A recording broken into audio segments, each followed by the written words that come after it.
This should be. Hello? Two participants. Ah, there we go. Peggy and Jeff. Good to see you there. All right. People are joining in. So I have Peggy and Jeff, and I have two other people that called in. 281-513-1861. I'll get names in just a minute. And then I got another phone number, 425-205-0024. If everybody can do me a favor and just put themselves on mute.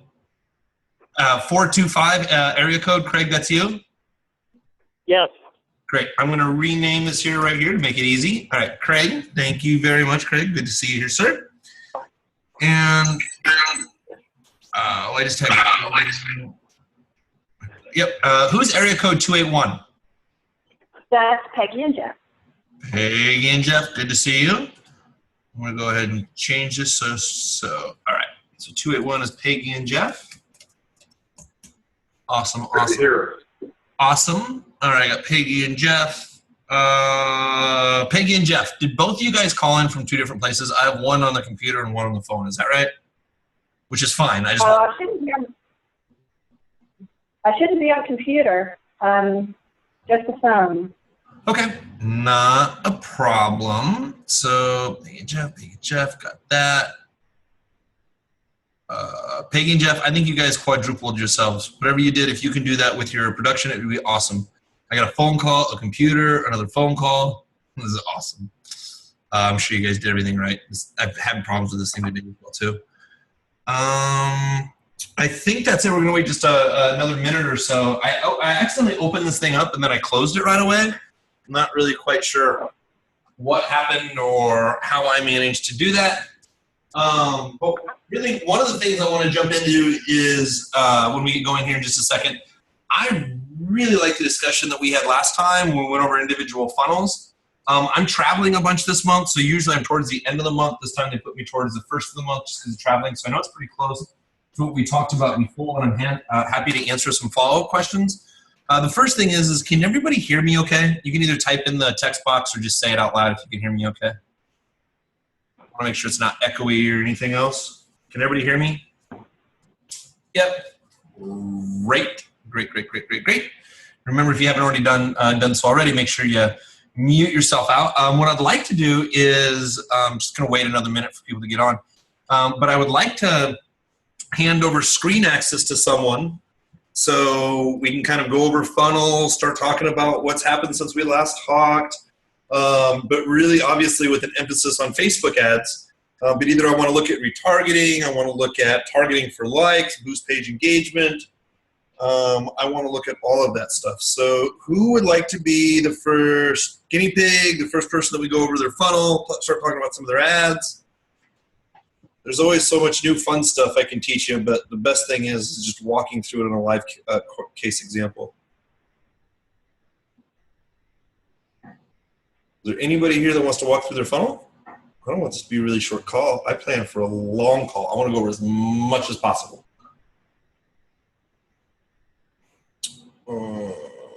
Peggy, Jeff, you guys want to talk about your funnel again? Sure. Love to hear some updates. I was giving somebody else a chance to go, but yeah, I'll down. Heck yes. All right, I'm going to give you control. Make host. Yep. Okay. Now you guys are the host. You should be. Wait a minute. I don't know if I have to necessarily make you host to share your screen. I think so. Can you guys see where to share your screen? Great. That it? All right, I'm seeing it. This is less than 90% of similar ad sets. That's right, because you know what you're doing. So, your website copy click. So you started a campaign. So it ends on the 8th. When did you start your two campaigns down at the bottom that says it ends on the 8th? Wait, it says what? When did you start those campaigns? Okay, these two right here, the Restore the Family website clicks and copy. We started that on Sunday. And what we're going to do is have a teleseminar on Thursday. So this is specifically going to the opt-in for the teleseminar. Okay. Could you right-click and open up those in both new tabs, both clicks to website copy and clicks to website, so we can review it?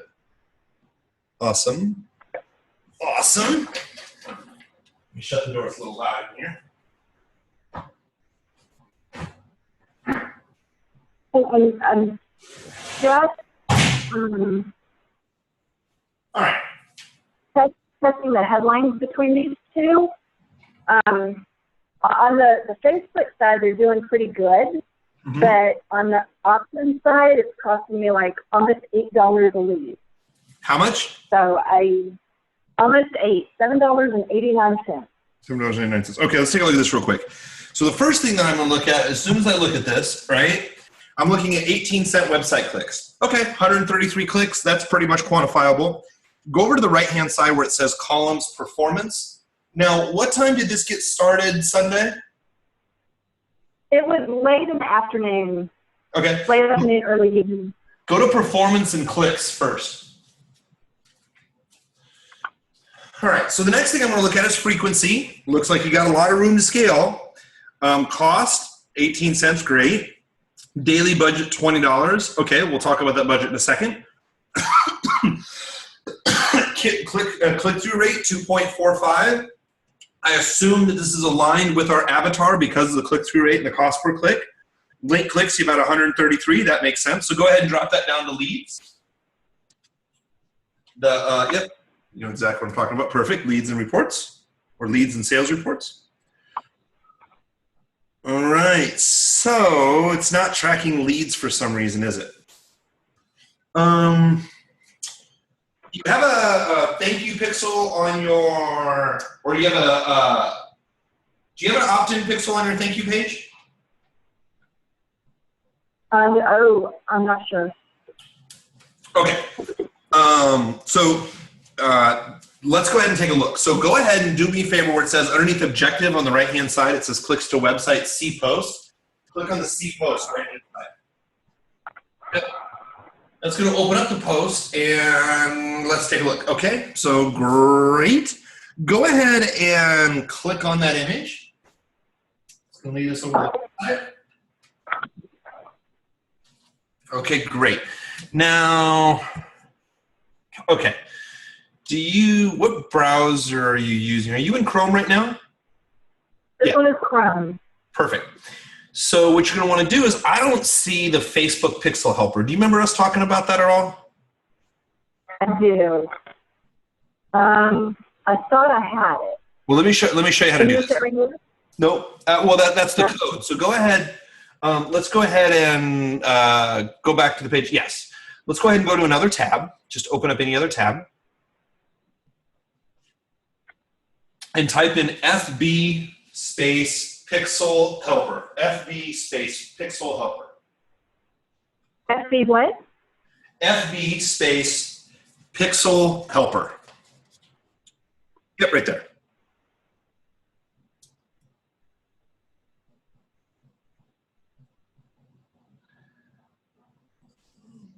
There you go. So add that Chrome as a plugin.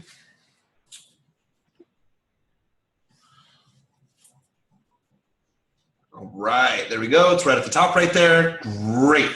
So you can go ahead and close that out. Let's go to your home page and your website where we're sending traffic. Go ahead and hit refresh on that page for me. Wait, where am I going? Yeah, you're right. You're exactly right.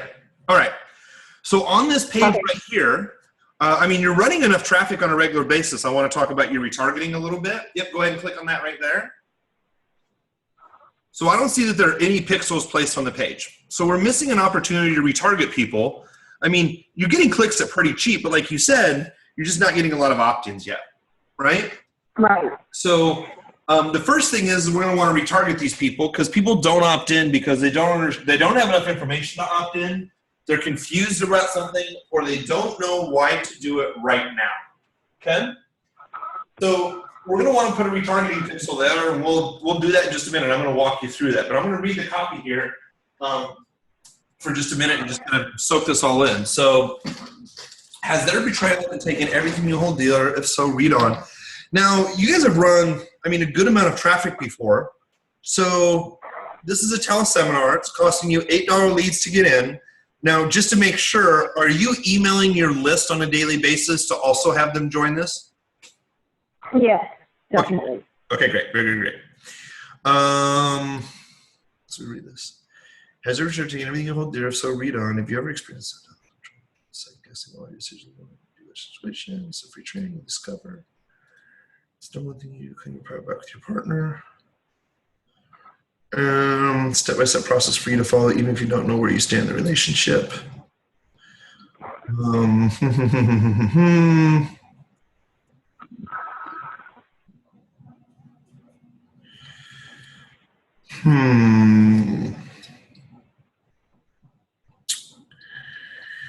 What's the difference between, okay, so we have this page right here. I'm going to go back to this. Can you show me the other page that you're usually consistently running traffic to?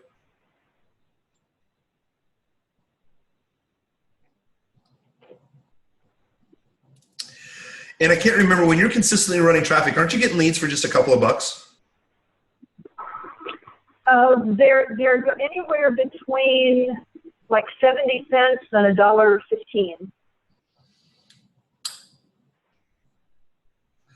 Okay, so then the first thing that I think about then is if they come here and they're opting in for that, if I'm in your shoes and I started out on Sunday and at Monday, if I'm at $6, I'm probably going to let it run one more day until today, Tuesday, just to see if that drops. But if that doesn't drop, what I would do is I would immediately switch over to this opt-in page. I would, and then what I would do is I would increase spend, so you're getting a bunch of new leads for $1. And is there, as soon as they log or opt in here, there's an automatic email follow-up sequence, right? Right. What I would consider when these people opt in, what system are they going in? Aweber, iContact, what is that exactly? Infusionsoft. Infusionsoft. Okay, great. Are you pretty comfortable? I know this is a very loose term. Are you pretty comfortable with Infusionsoft of like moving over segments and stuff like that for email follow-up? Yeah. Okay. Yeah. I would then consider, well, if I'm going to have a teleseminar, I'm obviously going to hit my list about it and I'm going to run some ads. Now, if I'm running ads and I'm getting $8 leads where I know I can get $1 lead, I'm switching back to where I can get $1 lead. I'm going to crank up spend there. And as soon as people opt in, they're going to go through my, buy sequence. But immediately what I'm going to do is instead of sending them through my regular email follow-up, I'm going to send them straight to the teleseminar and just, hey, register for the teleseminar. We have an upcoming teleseminar. Don't forget about the teleseminar. If you're getting $1 leads, I just wouldn't stop getting $1 leads. Oh, okay. I like that. Because really all we're talking about is $1 arbitrage. A lead's a lead. You would like them to get on the teleseminar, but would you rather get 6 people on your email address and then ask them to go on the teleseminar, or one person that says they want to be on your teleseminar? You know what I mean? Yeah, definitely. So never thought about them. Yeah, I mean, it's just all arbitrage, because once you have them on your list, how well is your list responding right now from when you are sending people to sign up for the teleseminar? So let's see. I've got. I can move this. It's like I've got like 90 people. How big is your email list? 2,700. Oh my goodness! And yes, I've got run $1 leads all day long.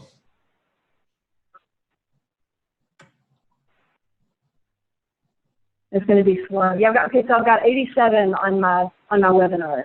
Are you emailing your list on a daily basis about this teleseminar coming up? I emailed them yesterday. I emailed them today. Tomorrow is my regular newsletter, and then we're mailing them again on Thursday. Yeah. And what time is the teleseminar on Thursday? 2 o'clock.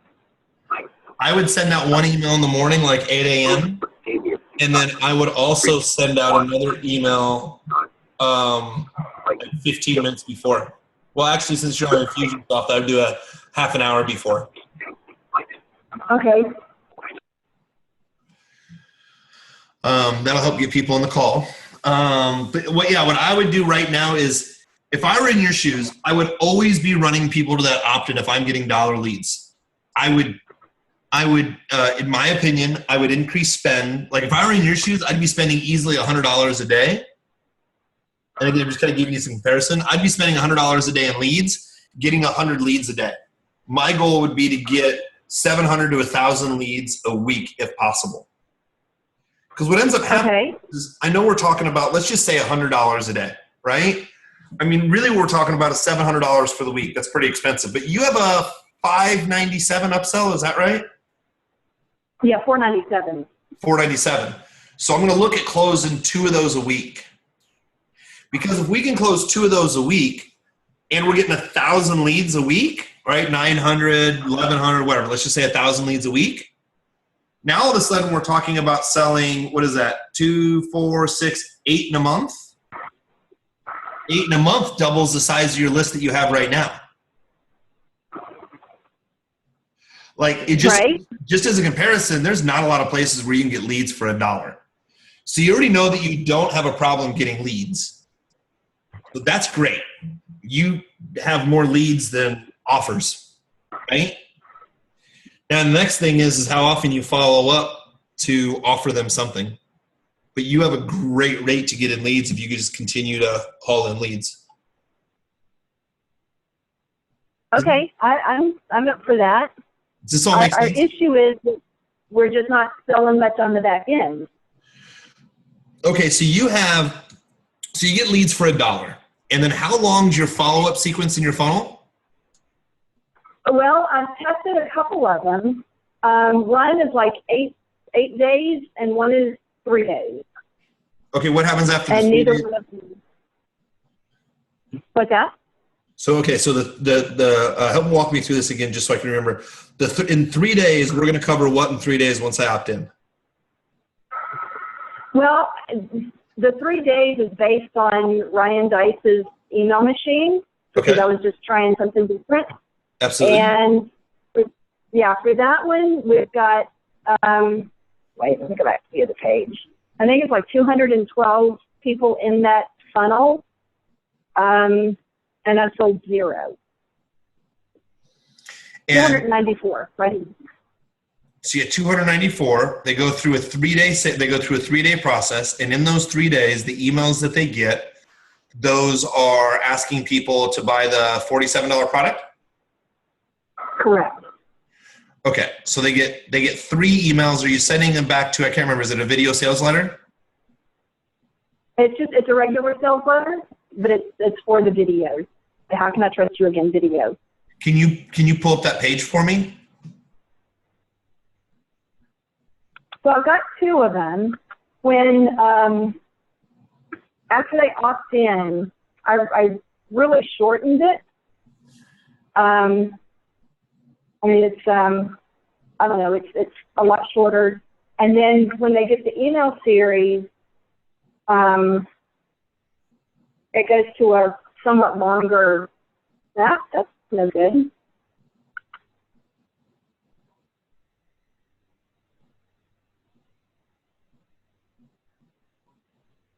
All right, so that could be part of the problem right there. You don't have to be logged in or anything, do you? No, it's just a regular sales letter. And this would be when people are sent there through their email sequence? That's the email sequence. Yeah, because remember the last time we talked, it was sending people back 3 or 4 times. Well, not 3 or 4 times, sorry, 4 to 7 times. Just want to make sure I have the Not a problem. correct name. Yeah, sure. There it is. Yep. So that'll be the first thing to take care of. Now, you said you tested that with 3 emails. You said you also have another one that's a 7 email sequence?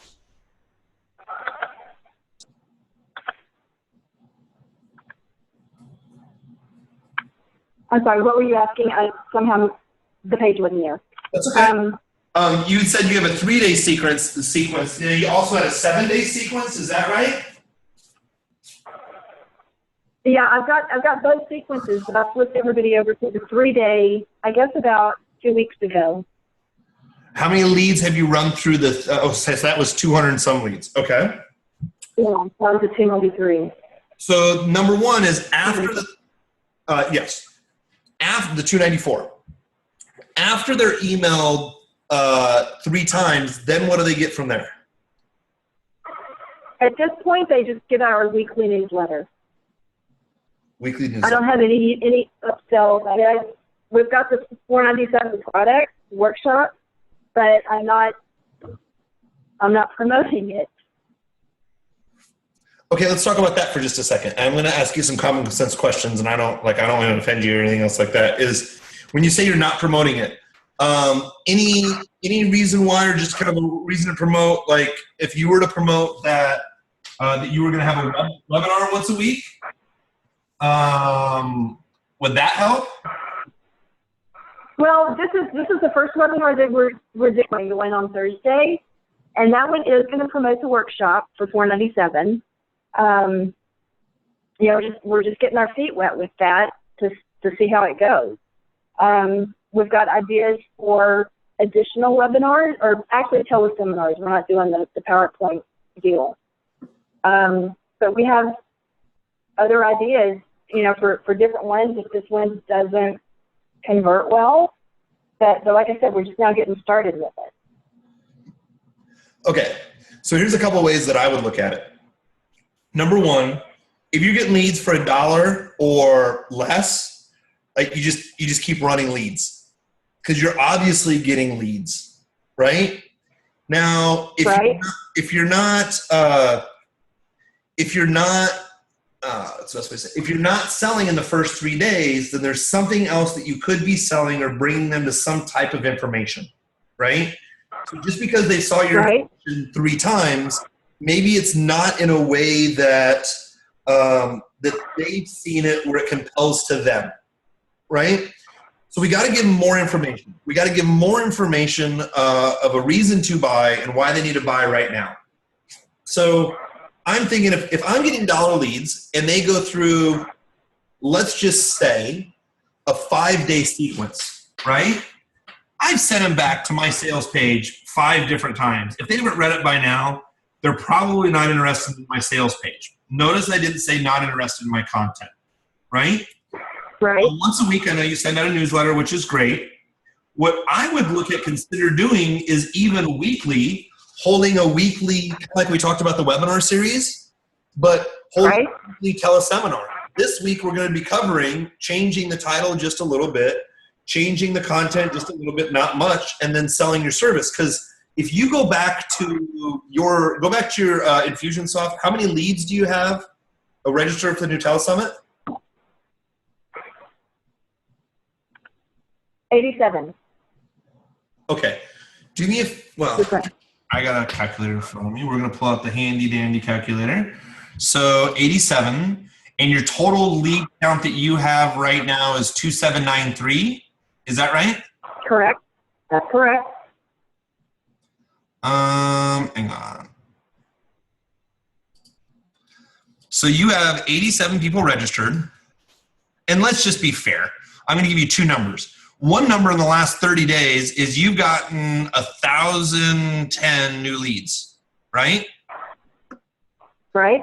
So you've really got 9% of the people that you've gotten leads for so far for the last 30 days, 9% of those people have registered. Not bad, right? And really, you've only sent out an email just Sunday and Monday?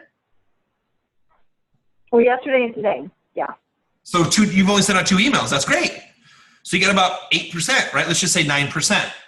Well, if we look overall at your total email list, so 87 divided by 2793, we're talking 3% of your total list, okay? So let's just say that, and I'll make out some numbers. Let's say you spent $50 a day just on leads to get a $1 lead. At the end of the week, you're going to have 350 new leads. Right? At 350 new leads, just for comparison. So we're running $50 a day, 350 new leads. If we have 0.04 people sign up, You're going to get another 14 people that would be on your webinar. Or I'm sorry, on your teleseminar. So the way that I look at this is I look at 87 leads, not bad for your teleseminar coming up. I know if I had more emails that with that same percentage, I know that I could get that. Like once we start talking about having about 100 people register, you're going to see 87 people now. Tomorrow you're going to mail and you're going to say, don't forget about Thursday. I bet you're going to see it cross 100. Thursday in the morning at 8 a.m., you're probably going to see it cross 125. And when you send an email an hour before, that's where you start to see going from 125 to like 200. Everybody registers the live. Okay. Everybody. So what I would do is I would look at, number one, I would look at having a teleseminar on Thursday. And then do you plan on sending out the recording of that teleseminar then Friday, Saturday, Sunday? Yes. Okay. Are there any special, go ahead. I was just going to ask, in your opinion, would sending out the recording be better, or like having a timed encore on Saturday be better? So if you don't mind me asking, when you say a timed encore, what does that mean to you? Can you explain that to me? Rerunning the recording that like at 11 o'clock on Saturday. So it's more appointment based rather than when you get around to it. Let me think about this. Have you done encore replays in the past, and have they worked for you? Well, I do it with one of my clients, and they work fairly well. What kind of niche is one of your clients in? It's Lisa Sasevich. Say it again. So the whole speaking, Lisa Sasevich. It's the whole speaking. Oh, yes. I know Lisa, absolutely. Okay. Let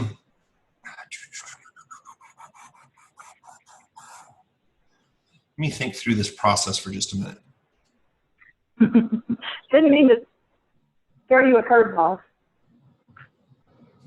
No, the thing is what I think about is I think about laws of probability for it to happen, and like your experience level and the laws of probability just to what are the action steps that make it happen. So what I like to do is give people simple ideas that they can start to implement, that they can start to see results, versus like, we should design a webinar. Oh, you don't do PowerPoints? Let me tell you about PowerPoints, and then webinar, and then evergreen. You know what I mean? It's like, oh my goodness, now I'm 60 days from making money. I'm always trying to think of, obviously, is the fastest way to cash. Let me think through this for a second.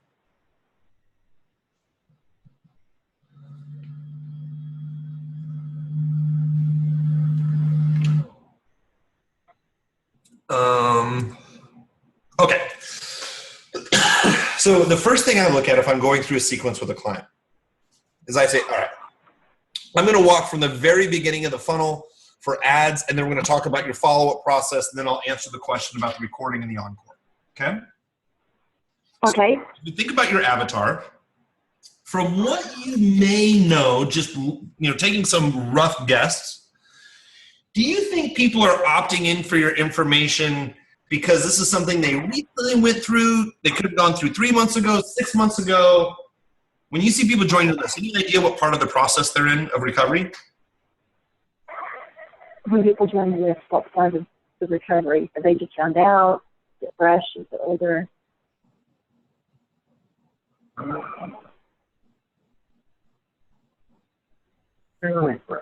Okay, so it's fairly fresh. Okay, fairly fresh. All right. So again, we talked about I in the past have been in a situation like this, right? So fairly fresh. Yeah, I'm looking for a lot of answers. Now that's going to help explain, at least logically, that okay, this is why I would see dollar opt-ins. Okay. All right. So it's fresh. They want information to solve. They want information to solve this. And I know everybody says they want it quickly, and as both of you already know, like nothing like that gets solved quickly, right? Right. So what we're seeing in the market is you targeting having above a 2% click-through rate, and we were seeing dollar under dollar leads, except we were seeing a point or a 2% click-through rate and $6 leads, which you immediately identified as, hey, there's something wrong with my landing page. right? So Yeah. click-through rate, low cost per click, and they're not opting in. You're exactly right from the landing page. Okay, so we've determined that your control right now is you can get dollar leads. It's great. So if we know that we can get dollar leads predictably, now we can scale numbers. It can be 100 to 500 to 1,000. I know that you've run enough numbers. I bet we could scale where we can get $1,000, where we can get 1,000 opt-ins on a weekly basis, right? So before we spend that money and go in the red, so what's happening right now is, what are you spending a week? Like, what did you have planned to spend for? Let's just run these numbers. What did you have planned to spend for this telesummit? So I'm doing the $30 a day on our regular opt-in, just getting roughly the $1 per lead. And then I had 2 ads going for the webinar, and I was doing $20 a day each on those. So that was an additional $40 times Monday, Tuesday, Wednesday, Thursday, basically. So $60. Okay, good. So let's take that other $40 that you would be spending between now and Thursday. So it's not 40, 80, 120, right? Right. So if we spend an extra 120, and you said you're already spending $30 a day there, is that right? Correct. So 120 plus 150 is 270, right? Right. So at 270 at dollar leads, roughly, just kind of throw out numbers, we're at 270 leads. If you have, remember, 8% of people have opted in the last 30 days, right, to your telesummit. So if we just take those exact same numbers and say 270 times 0.08, same amount of ad spend you would have had right now, and I know you just turned off the ads that were getting you $6 leads, you would add an additional 21 people or 22 people to your teleconference, because we're seeing about 8% of people who are brand new leads joining that teleconference. Does that make sense so far? It does. Okay, so if I know that I'm focused on the dollar leads, because I know that those work, and I know what it takes to influence my telesummit, I know that I'm going to spend, what is this numbers roughly? So if we got, let's just say 22 people on the telesummit, so 270 divided by 22, it basically costs me $12 to get someone on the telesummit if we're running dollar leads. Are you following my math so far? I think so. A lot of times I start typing in numbers. I'm like, oh, this number means this number means this. Then I'm like, oh yeah, I am telling people how this works. Damn it, I think I know this number, but let me go back through it. So we found out that you have 2% click-through rate. People would land on the landing page, weren't opting in. We identified it as a landing page. You actually identified it first, and I want to recognize you for that. This is very important that you recognize that, right? So you're like, hey, I think it's my page. You're right. So now we take a look and say, okay, if the laws of averages, because you've had enough leads, if you got 1,010 new contacts in the last 30 days, it looks like about 8% are registering for your telesummit. Even though you just started promoting it yesterday, it's roughly 8%. So the more leads that I add, about 8% of the leads that I add have a chance to register for this telesummit. Okay?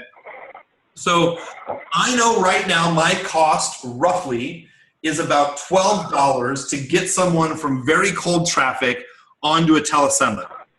Is this making sense so far? Okay, got it. Yeah. So if you were going to spend $270 for the telesummit and you were to get 270 leads, you are selling a class for how much again? $497. Okay, $497, right? Right.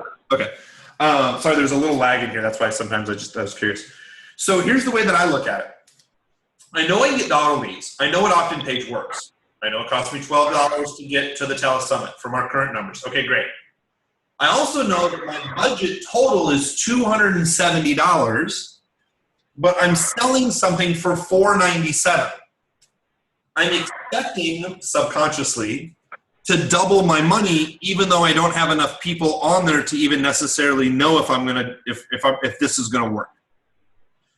Because what I want to do is I want to spend at least $500 to get people here, whether if I'm running $1 into the opt-in and then following up or whatever. But if my product is $4.97, I'm going to spend at least that exact same amount of money to see if I can get one buy. So let's reverse engineer this. At $500 for your product, $4.97. If we were going to spend $500 getting new leads, how many new leads would that get you?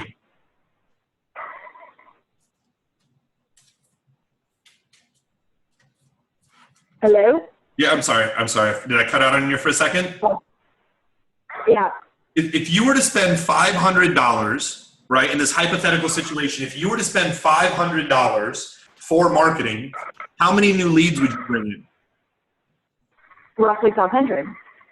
Exactly. Out of that 500, even if you get 8% to register for your telesummit, but they're brand new fresh leads, they shouldn't, right? But let's just say 8% to register for the telesummit. That means you have 40 people to register for the telesummit that are brand new. That increases even your current registrations 150%. You see that? Yeah, I got it. So what I'm figuring out is, okay, my product's $4.97, $500. I have to spend at least $500 to even know if I can sell one. I have to. Because if I'm looking at it right now, I'm only spending $270 to make $500. I'm trying to double my money, but I haven't really done this before. So what happens is if you can get over 100 people registered for the telesummit, you can get some rough numbers to see if a couple people buy. But because if you spent $500 with those dollar ads, now I can follow up with that 500 people with, we'll talk about the next steps in a second, either the recording or answering Q&As, because we know that there's a tendency that Jeff has talked about as people being hot to trot, like this is a recent activity, they want to solve this or get information to solve it now. So you were able to produce 500 leads very quickly. You were able to get over 100 people onto a telesummit, and you know that you can follow up with those people accordingly. That's another 500, which if we look at your list right now, that's growing your list by another 25% in 1 week. So the way I look at it when I run all these numbers is, and let's just be completely honest, it's a little scary, but if I say, okay, if I really know my numbers for everything we just went through, I'm going to spend $500 and I'm going to grow my list by 25%, and all I have to do is sell one. For the love of God, I just have to do something to sell one, right? And when you sell that one, because I believe you sell more than one, but when you sell that one, you've just paid for all your ad expense. I know you don't have any money necessarily new in your pocket, but you have 500 new leads. And when you decide to do another telesummit next week, it's maybe just a little bit different content, just a little bit different title. Now we got this compound effect that's happening because you can get leads for $1 and you roughly know how many people are going to join a telesummit. So if we spent, I'm going to throw some crazy numbers at you for a second. If we spent $500 a week for 4 weeks, we would have spent $2,000, right? Right. The equivalent of $2,000 and 4 sales almost doubles the size of your list for just 4 sales. Right.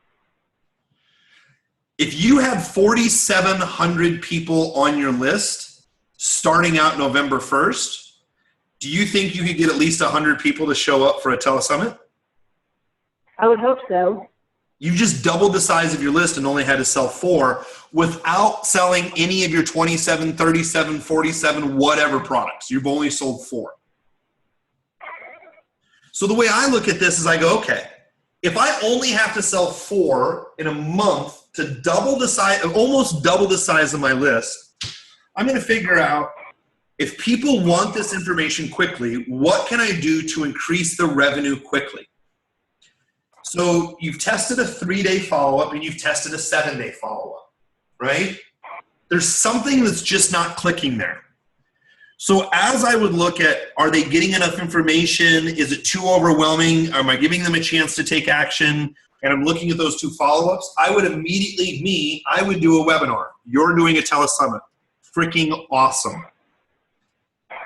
We're basically going to have 4 opportunities, which means 4 weeks in 1 month, to either offer a telesummit that has similar content where you're selling them into your program, or offer an affiliate product. But you're basically going to have 4 attempts that you're going to be able to sell or market to someone in a month, if we're talking about each week to market something new, right? If I were in your shoes right now, I would consider doing a weekly telesummit, just not telling people, but like, oh, this week we're going to talk about, we had such a response from last week, we want to talk about, I'm sure you and Jeff can figure out a different telesummit, and it would still sell the same into your group coaching or your 4-week class. Is this making sense? Oh, yeah. Makes a lot of sense. So what I would do is I would focus on, number 1, getting leads for $1. Now that you know you can get leads for $1, I would start taking a look at your follow-up sequences of your 3 and 7 days, figuring out, okay, working with Jeff and figuring out, okay, people want information quickly. Are we giving them enough information to say, these are the people I know, like, and trust. These are the people that I want to buy, that I want to, what's the best way to say this? I want to separate from my money because it's going to help me solve that pain. Right? That's what some people call value. But if I'm going to separate from my money from people solving this pain. And what I'm going to do is, if I don't do that in 3 to 5 or 3 or 7 emails, and I wish it was so easy that we just send 3 to 7 emails and, double our money. Every week I'm going to have a new telesummit, or I would have a new webinar. But remember, we've talked about this. I'm not saying you create the entire thing from new. It's just you're changing the title just a little bit. You're changing the content just a little bit. And then if you want to answer some questions at the end. So let's think through this. So when you do the telesummit on Thursday, because I think you're set up great for this, Lisa Sasevich does an encore, but she's sending a ton of emails to that encore, right? Right. And the thing that it doesn't do, that you have the advantage of doing, is you could talk to these people one-on-one if it helps them make a decision. Lisa's just not going to do that for the masses, right? So you either have the option of not doing a recording at all, and then doing an encore where you answer questions, or what you have the opportunity of doing is, and Jeff's going to help out more than I am on this, but I'm going to kind of make this up as I kind of go through this. If I was in a situation like I was in before, and I wanted access to the information right away, and if I missed the webinar, or if I missed the telesummit, I would love, in my opinion, I would love to download it to a podcast, or just download it so I can listen to it anytime. And in my opinion, I would much rather, hey, look, we always try to record these. Be here live, and you can ask questions with us live. It's super effective. We're going to try to record it, but make sure you're here live. That's the copy to get people to the actual live event, right? Because they get access to you. That's what people want at the end of the day. They want access to information. They want access to you because you provide the information. And then in my opinion, number 2, I would send people to recording right after recording. I know life's busy. If you're currently going through this situation, if it's brand new, I'm sure time may stand still or fly by quickly. You can listen to this recording at any time, and we're going to hold a special encore on Saturday or Sunday, whatever works for you, even for 45 minutes, where we're going to answer your questions live. So if you didn't attend and you want to listen to how these 4 things, right, how to regain trust, how to stop from arguing with old fights, listen to this, and then we want to answer your questions directly, because we have helped a lot of people just like you. So in my opinion, I'd always be running leads. We'd be setting up retargeting, because you can return retargeting onto this week's telesummit. We're going to talk about and I would just keep on selling people through the telesummit while you're working on your automated sales process. I guarantee if you do 4 telesummits in a month with, what were we talking about, 2,000 new leads? I mean, I don't know how you couldn't sell at least 4 or 5, and there you'd be doubling your money. Sorry, 4 or 5. It would be surprising if you weren't selling 4 or 5 a week, because we're talking 500 leads compound each week. Yeah. Okay. This is incredibly helpful.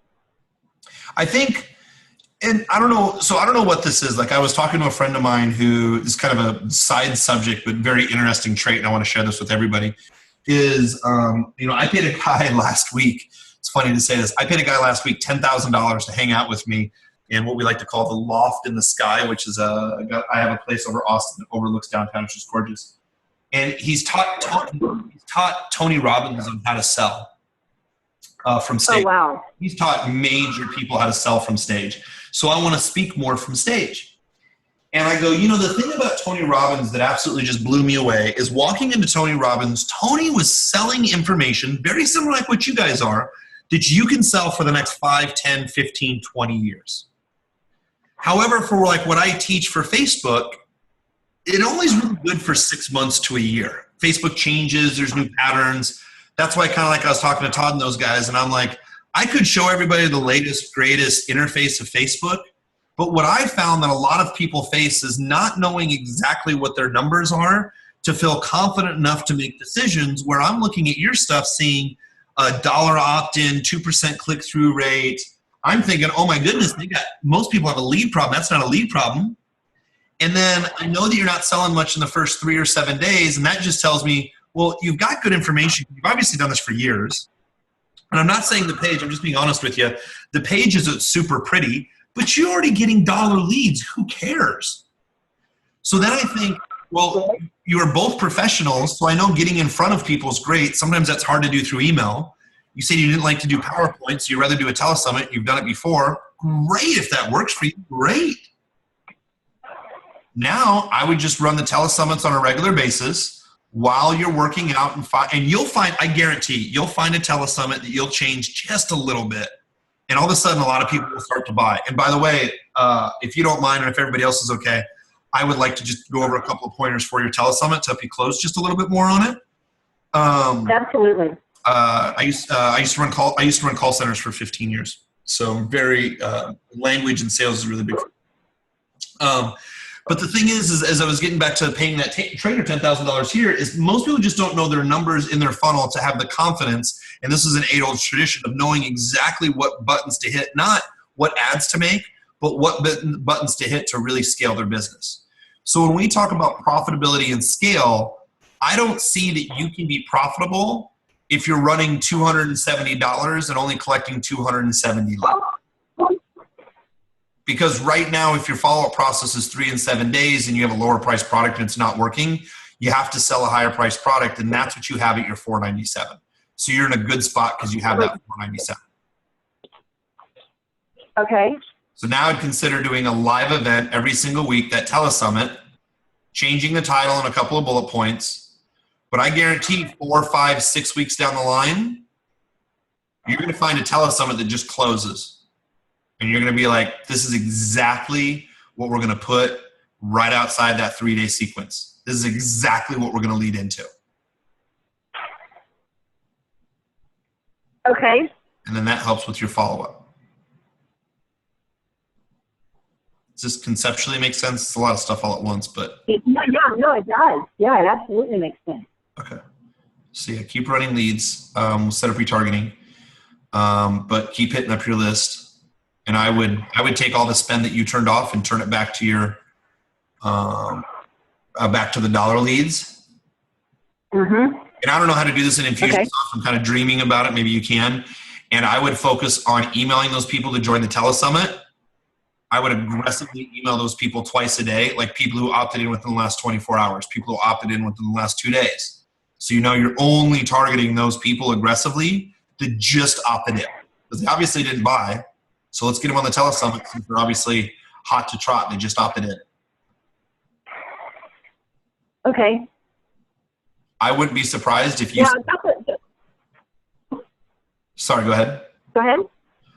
I wouldn't be surprised if you got 20% of the people who opted in to join your telesummit because you're sending them emails right away, if not more. Yeah, because I've got it set up to where they're getting the emails every day until Thursday, and then they're getting 3. They're getting like one early in the morning, one mid-after or mid-morning, and then one right before it starts. Right, so that's for your general list. That's for your general list. I think that's great. That's for the people who have opted in for the teleseminar. Are you also sending a daily email to your list? Yes. Okay, good. Both. Okay, both of them. Good. What I would consider doing is send an additional email to the people who have opted in like in the last 2 or 3 days. So with this, it would be since Monday. So I would send out the regular emails, for example, tomorrow. Send out the regular emails you're already going to send out. And then, if possible, send out to only the people who have opted in since Monday an additional email to say, this is a really special event. We know that you're recently new to the community, and this event is really important. We will cover, because what we're doing is we're separating the message of like, hey, we know that you're new and we want to include you here. And they've obviously opted in the last couple of days. So we're going to want to take advantage of that recent opt-in and get them onto the telesummit. Oh, okay. I didn't know that. Because the people who have just opted in, I was just letting them go through the 3-day series, and I hadn't mentioned the telesummit at all. Right.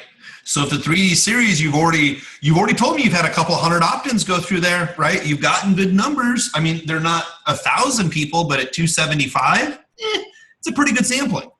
So if you know that's not selling right now, you don't have to wait for anything. And remember, these people, here's what I love about internet marketing that I think a lot of people miss. Each new opt-in you get to recreate whoever you want to be, right? So okay, right? Someone brand new, they don't know any of your processes. If you start sending them an email in the morning says, join our telesummit, they're like, all right. And then you send them an email in the afternoon, you're like, hey, we recognize that you're new to the community. Okay, they think this is the way that you treat everybody. So I just pull people in. If I'm doing a telesummit, I would let them go through the regular autoresponders, but I would be emailing those people specifically because I know that they're brand new in, and I already know until I fix my leaky bucket, it's not selling anything anyway. Okay, yeah, I'll do that. Okay. Because obviously we'll see a higher opt-in rate for people who just opted in 2 days into your telesummit, a little bit lower for who opted in the last 30 days, and obviously the lowest for people who have been on your list more than 30 days. But right. I think what you may find that's very interesting is you'll get people who will listen to you 2, 3, 4 times, and you're really not saying much different besides answering questions, which we'll talk about the sales part in a second. But they'll listen 3, 4, or 5 times, tell you have amazing content, and they'll buy. They just didn't know. They just didn't have enough information before. Maybe they just need to listen to your voice just a little bit longer to give a couple more tips for them to buy.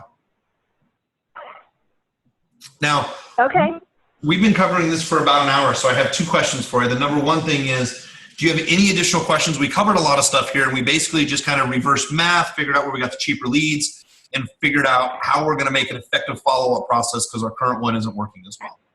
Do you have any questions or thoughts to the process that we went over? No, this has been fantastic. All right. So if you don't mind, if I want to ask everybody else, because I know that I have fit behavior. I'm sorry, I have fit behavior. I don't know your first name. Eric. Is that Eric? Carolyn. Carolyn. Thank you, Carolyn. Yes. Carolyn, if you don't mind, would you mind, because I want to answer your question, would you mind if we just spend another 15 minutes just going over some of the closing language to use that I learned from this guy that I paid 10 grand to? Do you mind if we talk about the telesummit? Not at all. Go for it. I would like to ask people, I spent 10 grand. Do you mind if I share that information, or should we just skip over it? People are like, let's talk about it. Okay. So then I'll be right back over to you then, and we'll go over it. So let's talk about the telesummit. Everything I'm going to tell you in the telesummit, by the way, telesummit webinar, speaking in live event, it pretty much works the exact same way. Okay? So your first 5 minutes is going to be some type of attention-grabbing, throat-grabbing headline, just like you have at the top of your landing page, right? And it is, hey, everybody, tonight we're going to talk about, and I'm making this up, how to recover from a recent affair. Now, recent is relative to you. This could happen yesterday. You could have found out last night. It could have been last week. It could have been a month ago. It could have been 3 months ago, and you're still going through that process. See, like, now I'm relating to the people. So I have an opening, I'm relating, and again, this is in the first 5 minutes. It's really just an opening. You may be going through this. Here's who you may be. Hey, what I'd like for you to do is, as we take this time, is, I know there's a lot of people out there, is, get in a quiet place. It's very important you say this in the first 5 minutes. Get into a quiet place. Dedicate this time to yourself. And by the way, I'm going to go over some NLP, so some neuro-linguistic programming commands to tell people. It's funny, when you say these things, they'll do it. Go in a quiet place. This is a time to invest in you. During this time, turn off your cell phone, log out of Facebook. Make sure you're in a quiet place. This is all about you. And it's really important you emphasize this. This is all about you. Over the next, whatever it is, 30 minutes, I usually say hour. Over the next hour, I'm going to cover specific points of how to start to recover, start to mend, start to heal. I start thinking of words as what do they want to hear as a solution. So for me, being in that spot before, how to give you resolution, how to understand how to move on, how to make that decision if you stay together or if you split up. And no matter what you do, how to communicate fully so you can still be two people who love one another or love one another to, accomplish your next goals, whatever that is. So in the first 5 minutes, I'm giving an introduction, talking about what we're going to talk about and pretty much who this is for in a very positive way. And then within the first 5 to then 10 minutes, I tell everybody, sorry, let me go back. Where I said get yourself in a private, in a private area, turn your cell phone off. There's one more word, there's one more phrase you have to add in there that's critical. While you listen to this information I'm about to give you, please listen with an open mind. Write that down, circle it. If you ever do any presentations, you have to say that in the beginning. Log out of your cell phone, log out of your iPad, get in a quiet place. This time is for you. And what's really important, as you listen to this information, have an open mind for new ideas. This is literally a command to tell people not to judge you. It's amazing how it works. Have an open mind as you see this information. Now, let me tell you a little bit about who I am. So between the 5 and the 10 minute mark is why are you relevant to give me this information? And it's always critical to say two things. Number one, I'm able to assist you with this information because I've had, whatever it is, years of experience. Talk about your experience, your accolades, your awards. It's going to sound weird. This is the time, not where you brag about how cool you are, but you brag about your distinctions, like you've spoken in front of crowds. This is the time where people have to get to know you, so you are going to sound like you're bragging about yourself. Not that I'm better than, but it is. So I'm going to give you my stuff because I'm on social media ad genius. We work with thousands of people all over the world. I've spoken on hundreds of stages around the U.S. I've been interviewed on podcasts. I've appeared on magazine covers. I worked with celebrities, reality TV stars, professional sports teams, even small businesses. But here's number two, the most important thing I have to tell all of you. We work with people just like you. So I'm going to be able to take all this experience that I mentioned before. It's kind of weird. It sounds like sometimes I brag about myself. I want to tell you the experience because I can help people like you. And some people require to know the expertise or the level of expertise from someone before they deliver information. But I help people like you all the time. Super important. Number one, your experience. Number two, we help people just like you. So now within the first 10 minutes, I've gone over an introduction. I've asked them to keep their mind open. I've asked them to get in a quiet place, invest time on their own. I've told them about my experience. And in the first 10 minutes, I've told them that I work with people just like you. Now, we are 10 minutes into this, and then I start going over the agenda. I'm going to spend maybe 5 minutes. So I have until the quarter of the hour. I'm always looking at my clock at this. I have to the quarter of the hour to know, okay, I'm going to do introductions, make sure everybody's on the phone. I'm going to tell people how I can help them. I'm going to tell people who I am. I'm going to say I can help people just like you, and I'm going to go over the agenda, and people better be learning something by at least the quarter of the hour. So if it's 6 o'clock, by 6:15, I better be teaching. Okay? Now, this is really important, and it sounds counterintuitive. If I'm doing a webinar, I'm doing it for an hour. If it's a teleseminar, you can adjust accordingly. I spend an hour building rapport with people. So from 6:15 until 6:45, for a half an hour, I'm going to be training. Now, here's what's important. While you're training for that half an hour, the more tips you give to people of do A, B, and C, the more they will focus on, I have to do this before I buy your product. Now I'm going to be really clear when I'm talking about selling products, so not to give you kind of weird feelings around it. I'm aggressive, I should say I'm passionate when I sell my social media ad genius product. And the reason is because I've helped thousands of people around the world. I've read the testimonials. I know my stuff works. So if someone gives me an excuse why they can't buy it, I just told you what I think. It's an excuse because I know it's helped people. So Peggy and Jeff, I know you guys are in the same boat. You've helped lots of people, and you know your content works. I'm just going to be open. I don't give a shit if I misspell stuff on the sales page and people make fun of me. I'm like, you guys can make fun of the way that I spell, but I've helped people change their lives with my information. Like, they should absolutely take advantage of my information, right? So here's what I do. I don't teach. What we found is the more that you teach, the more that people don't do business with you because they feel, again, that they have to complete those action items before they do business with you. Instead of teaching, what you do is give people the options and possibility. And then give them a couple of tips on how to do that, but not the complete solution. Let me give you an example. How would you like to be, if I was on a webinar, how would you like to be able to follow up with people who come to your store, or better yet, come to your website, but they never opted in? I mean, look at it this way. Imagine someone comes to your store, right? Imagine your website's a brick and mortar store. Now imagine someone comes in with a shopping cart, they put a bunch of stuff in their shopping cart, and all of a sudden their cell phone rings and they leave. The shopping cart's right there. You knew that they were going to buy, but they didn't. How would you like to, an hour later, be able to show an ad in their cell phone? I mean, I can show you how to advertise mobile on Facebook. What I'm showing you is I'm showing you something called retargeting. Retargeting can actually follow people around depending on what they do on your website. I didn't say anything about pixels, what page to put them on. It goes in the header. None of that stuff matters, but I gave people the possibility, and I just taught them a little bit about retargeting.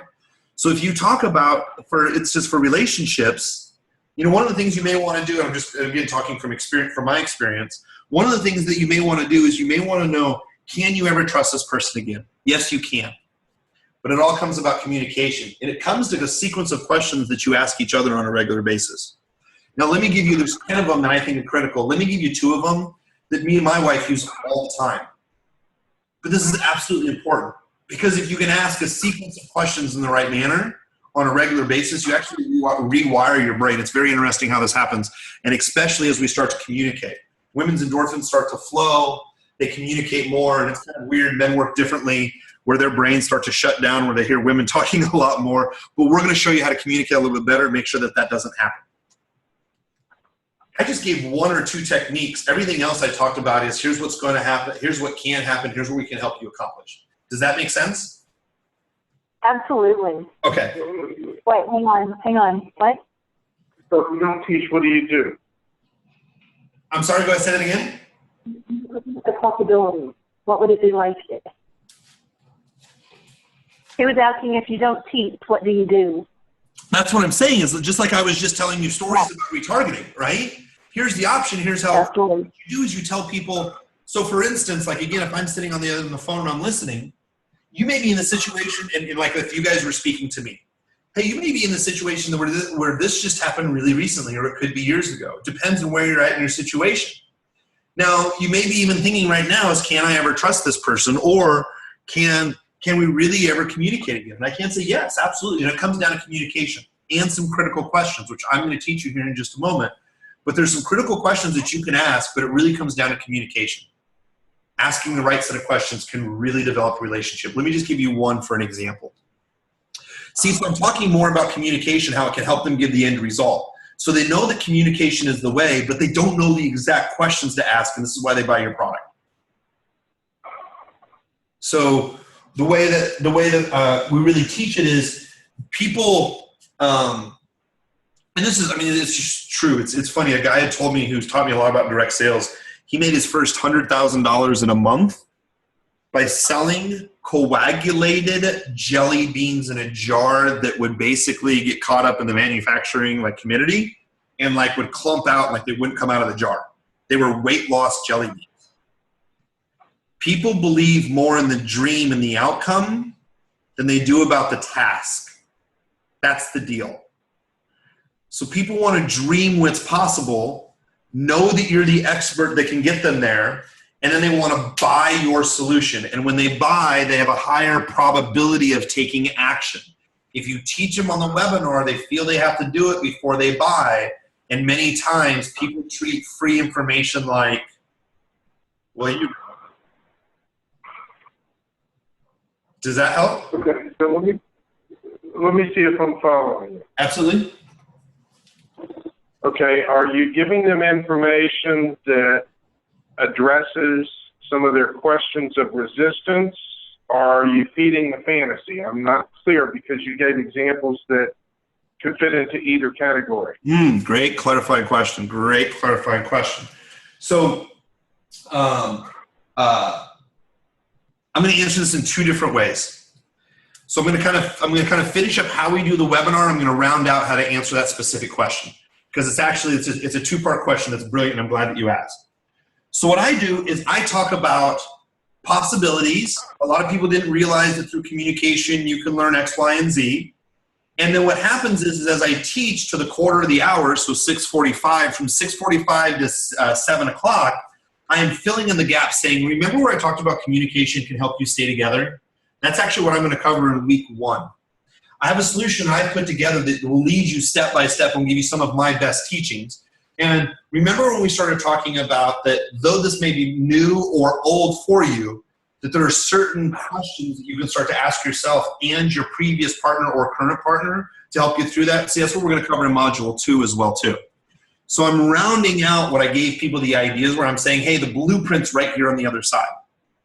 Now, once I close it out, and we'll talk about the closing sequence in a second, at the very top of the hour at 7 o'clock, I may stay on for an extra 20 to 30 minutes answering questions that people have about the product. This is why I say that they should always join live, right? But to go back to your question is, the first 10 questions that I answer on any telesummit or webinar is the 10 most common objections that people would have to buy my product, and I turn that into a question. So I want to give concepts in my half-an-hour training, couple of points, couple of things they can work with.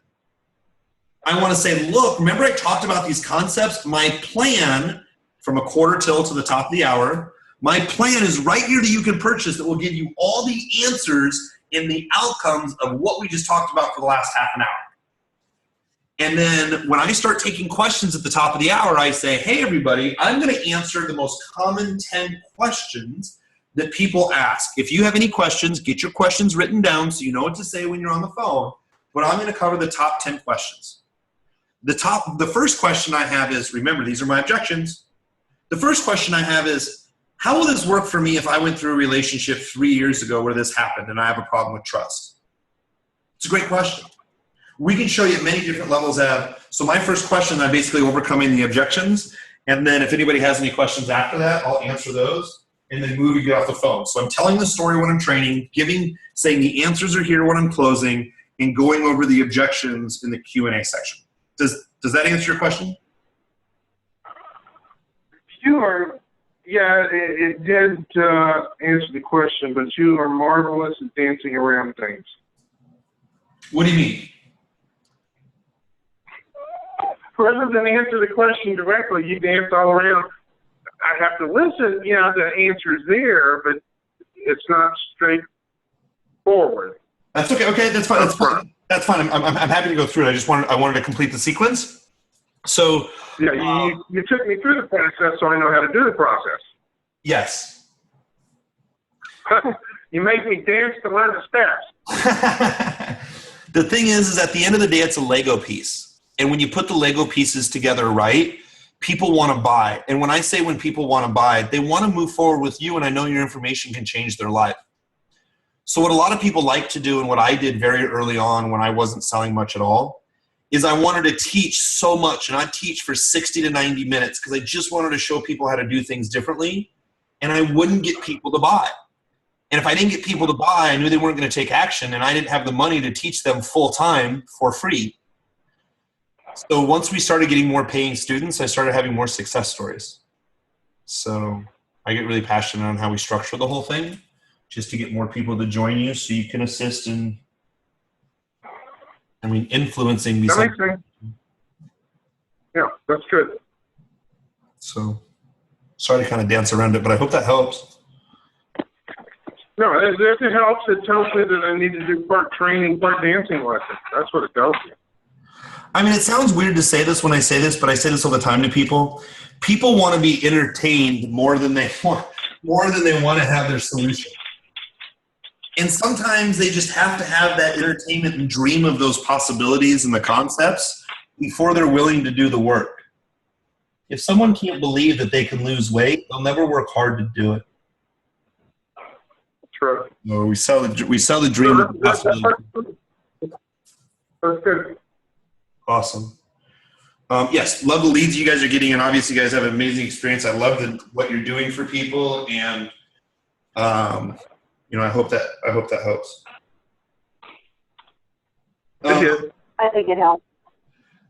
So the other question is do you send out the recording to people and say, hey, listen, because if you want, you can always edit the audio if you want to do that, and just have the presentation, so you cut out the Q&A, and you can have a live Q&A on like Friday or Saturday to answer questions if they've watched the presentation listened to it.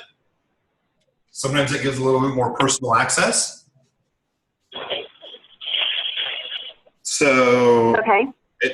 It's something that I would test. I think for me, because I want to have more people hear my voice to build a rapport so I can connect with them, what I may do is I may send them out the replay, do a Q&A with them, or an encore, like you covered the top bullet points, for the first 15 minutes, and answer any additional questions they have live about the subject, and really encourage people to join.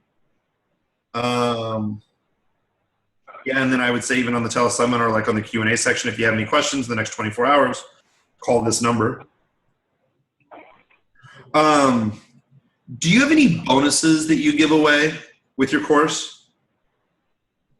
There's a couple of, what do we give away with that? That's a good question. I haven't looked at it in a while. Not a problem. Two things to consider. Number one is some people say you want your bonuses to even sound like they appeal more than what the course is. Like, I would buy the bonuses by themselves, right? And number two is, if you're closing out people on a telesummit, it is, hey, you get this bonus, but remember, if you act now before Sunday, you will receive something. But there has to be a reason that they're doing it today. Okay, so we don't have much of a bonus. It's the ebook of How Can I Trust You Again, which is the ebook of the video that we have. We'll have to think about that. And just as an idea, you may want to consider, like, the first 10 people enrolled will get a personal consultation from us, And I say personal consultation. I didn't say 15 minutes, half an hour, an hour. You might find a really good person you Right. talk to for 45 minutes, and then they become a customer for life. So I offer my time. Not a lot of people take it, so you can use it in two ways. A lot of people won't take it. Like you'll say, I give you 2 free consulting calls if you're the first 10 people. Like I've done this on webinars. And if I want to get feedback from them, I will call them and follow up with them to make sure they schedule their call. Or if I want to give it out and only have the action takers take it, I'll just say, once you've completed these 2 steps, call me. Okay. So people love the bonus. Most people won't call you, which is okay. You just know the laws of probability. If you want to do some market research, get some people on the phone, find out, why they bought, how they're feeling, if there's anything you can do to help out, then I would aggressively follow up with people. So I aggressively used to follow up with people when my product was new so I could get feedback. That makes sense. Okay. We can add that.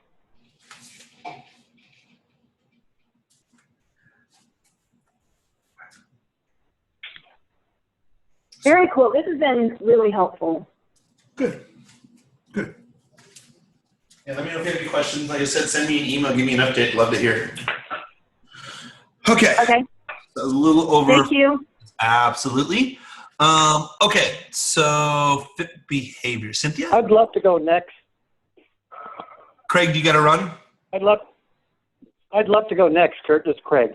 Okay, not a problem. I have Cynthia that was right next in line. Do you mind if we run with the question first just because she was in line before you came in, or do you Sure. real quick? Sure. Okay. Sure. It's Carolyn. Mine's not going to Carolyn, I'm sorry. I won't get that wrong again, I promise. Oh, no problem. I got a vowel right? Yeah. Sorry. Okay. So just a little bit about me. I just came off the partnership program, just finished my VSL, and literally just finished my funnel today. So it's just about to go out and be live. Awesome. So yeah, so the stuff that you're talking about is just baby steps. So really, if you can help me maybe in some direction going forward, what should my focus be on my next steps? I don't know if you want me to tell you a little about my funnel or anything that I've got done. Yeah. If you wouldn't mind. Now, I just look. You're not on your computer. You're on the phone, right? No, I'm on the computer. You're in the computer. Okay, so it only shows up as the. Here we go. Let me see. Let me ask you. So, Peggy, I may have messed this up. Do you see a way that you can right-click on me anywhere where I? Are you talking to me? Yes. Okay, right-click on your name. Yeah. Does that give me access back? No, I see a share screen at the bottom of the screen. Okay. Let me see this here real quick.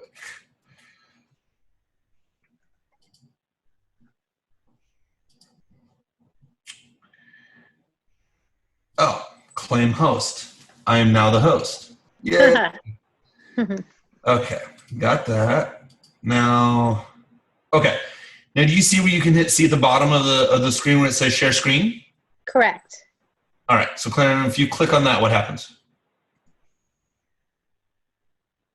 I'm seeing my screen, so I could click on something if you like. Yeah, click on. Yeah, well, It should just show your entire screen. It should be like desktop 1 or something like that, and it'll show everything.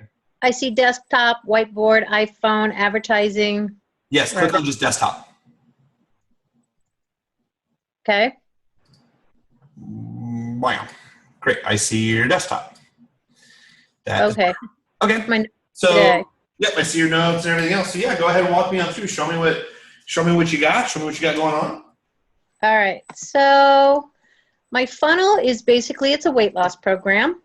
It's a 12-week series, and it is basically, it includes 90 modules and 13 assessments. So it will help the person who's been a yo-yo dieter be able to assess areas, and then I give them articles, videos, different types of content.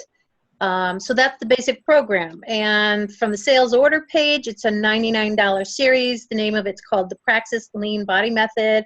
The basic concept is that there's 6 different triggers that I've identified that set off hormones in the body that cause hormonal imbalance and, of course, cause cravings, fat storage, those types of things.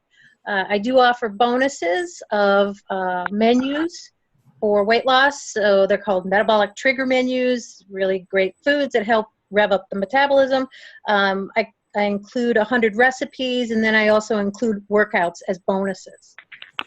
So right now I have a sales page that's the $99 basic series of the 12 weeks. I have a OTO page, which is $49 for 12 weeks of webinars to add on. And then I have a downsell page of $99 so that they can upgrade to an entire year. Okay, hang on one second. I'm getting a little background noise. Yeah, I know. I'm getting a lot. No problem. If everybody could just do me a favor, just real quick, if you listen to this, make sure everybody's on mute. Just want to double check. Yeah, everybody just make sure that they're on mute. Okay. Karen, let's go back to that. Okay. So that's it in a nutshell as far as what I have for my funnel. All right. So a couple of questions, just so I understand kind of where to start and stuff like this. This looks good. Is this the first time for a digital product, new funnel? You've had digital products before. Can you tell me a little bit about that experience? I've always had a brick and mortar, closed about 1.5 years ago, started developing this online program, so it's brand new. Taught myself to do the web page that holds the entire series. Awesome. And so then I signed up with you guys to learn how to copyright and do the funnel and get it out to people. So I've never done any of this before. It's all new. Okay, cool. So we're going to duplicate a lot of stuff that you already did brick and mortar. Now, brick and mortar, do you have a gym or a nutrition center, or it was a gym? Yeah, I would call it a studio, and it was personal training, group classes, weight loss. Okay. So here's the thing. There's tons of weight loss stuff out there, right? As you already know. Yep. So there has to be some hooks and some advantages. Now, here's one of the problems with being in weight loss. It's highly scrutinized for advertising online, so it's hard because so many people have made horrible claims and they're just not true, right? So it's a tough spot to advertise in. Now, is your goal overall to sell only online products? Would you like to do live coaching? Do you like to do online products and training? You know, what is your, besides living on a yacht, and owning an island, what is your ideal work structure? How would you like to be paid? Well, there's probably 3 ways. One, I love this program. I've had 100 people go through it at this point. I've kind of tested it over the past year. Great. Gotten good results. People have consistently re-signed up, so it's a program that works. So I would love to be able to see lots of people use it. It is a differentiator. I've been doing this for 25 years, and I broke my own 20-year history of yo-yo dieting. So the second piece is I would love to do live coaching as well, but I really want those prices to be very high because that's labor intensive, and it takes a lot to work with people one-on-one. And then I like live speaking as well. Okay, great. So a couple things with it. As you already know, getting in front of people is some of the best things that you can do to keep them on track. Not being in front of them and being like, by the way, gym door open, food's there, diet book's over there, weights are over there, best of luck to you. You know that has a very small probability of people actually doing something, right? Absolutely. Tough business for retention, yes. Exactly. You want to think about your training program being the exact same way. Now, the first piece of advice I want to give you that's brilliant that everybody should really listen to on this. Your marketing sells your product. Pretty common sense, right? Your marketing sells your product. Your product keeps people from refunding. There's a big distinction between the two. The first time I heard it, I'm like, yeah, that makes sense. Oh. So your marketing sells your product. Your product keeps people from refunding? Does your product have to be perfect the day that you sell it? Right? Like, I'm just curious. Do you think your product has to be perfect the day that you sell it? No. Right? Because no one will ever see it if it's not marketed. So what happens is if you really think about, okay, when I market this, I'm going to solve someone's pain. How to fix yo-yo dieting finally. Right. That's awesome. So you want to fix their pain. Now, a way to really help fix their pain is to have them actually buy your product and have it be effective, that they can use it and implement it, right? So I'm going to have so Todd does this really well. I'm going to have 2 different types of funnels. My first funnel is going to be, can I make them believe that they can do it? Because you've had 100 people go through, you know they can do it, but do they believe that they can go through it? Right? Do they believe that they can do it? I know Susie did it. I know you have 100 people do it, but do they believe that they can do it? And what it is their desired outcome. So all my marketing would be around the desired outcome. Now, the thing is if we're going to talk about Facebook ads and not newspaper ads or anything else, we can't make any claims about weight loss. It has to be about foods. It has to be what triggers yo-yo dieting. It can't say, are you 35 and overweight? You can personally identify people who are over 35 and interested in nutrition, but you cannot say in your ad, are you 35 who's interested in nutrition? So what happens is you have to focus more on the desired outcome and the results versus what 99% of the people do in your space and say, learn how to lose weight. My food will help you lose weight. Learn how I lost 20 pounds. You can't make any claims like that on Facebook. Facebook and other advertisers feel whatever advertisers are run on their network, they are liable for. So when Oprah sued a bunch of people for the Aceberry, falsely using her name in the Aceberry ads, she went after Google and Facebook for allowing those ads to run in the first place. Yeah, I noticed that I very, very rarely see weight loss ads run through Facebook, and I had a feeling that was kind of what was going on. Well, what you want to be able to do, so let me give you a perfect example, and I think Peggy and Jeff are doing an amazing job at this, is Facebook doesn't want people to run negative ads. They really don't want to talk about affairs. They don't want to talk about, are you sick and tired of being fat? Are you sick and tired of being overweight? But what Peggy and Jeff are doing that I think is just brilliant is they're talking a little bit about it, but they're not coming out necessarily saying, did she cheat on you? Did she break your heart? Did they ruin your life? They're not really using that at all, but they're getting dollar leads. Now, as soon as they opt in, if they want to say, did your significant other ruin your life? You can say, do you want to lose 100 pounds tomorrow? Not like that's going to happen. But of course, you're always going to be careful not to make a fake claim. But it's very important is you've got to get the leads in the funnel in the first place, right? So my funnel is, how am I going to get people to opt in to something that's going to help solve their pain? That marketing is going to sell my product, right? What am I doing to help solve their pain? And my second funnel is my product once they buy. How do I make sure that they implement and it's easy? Because you want to take a look at, remember, people want this microwave mentality. Oh, so you're telling me that I can lose 50 pounds in a week? Well, yeah, you can if you get some serious disease where like lots of things come out of your body at once, but like it's not good for you, right? So we want to think about, okay, to keep people from refunding, is what I'm selling easy to implement? So funnel number one, do they believe that they can do it? I'm going to help fulfill that dream, whatever that is for them. You know, what are they looking for? They're looking to get off the yo-yo diets. I didn't say learn how to diet, right? I want to know the right food so I can avoid yo-yo dieting. I didn't make any weight loss claims. I want to be able to feel much younger again so I can run around, play with my kids, not be so tired, sleep really well at night, and just feel great in the morning. And I know I can do it with my diet, or I know I can do it with my nutrition.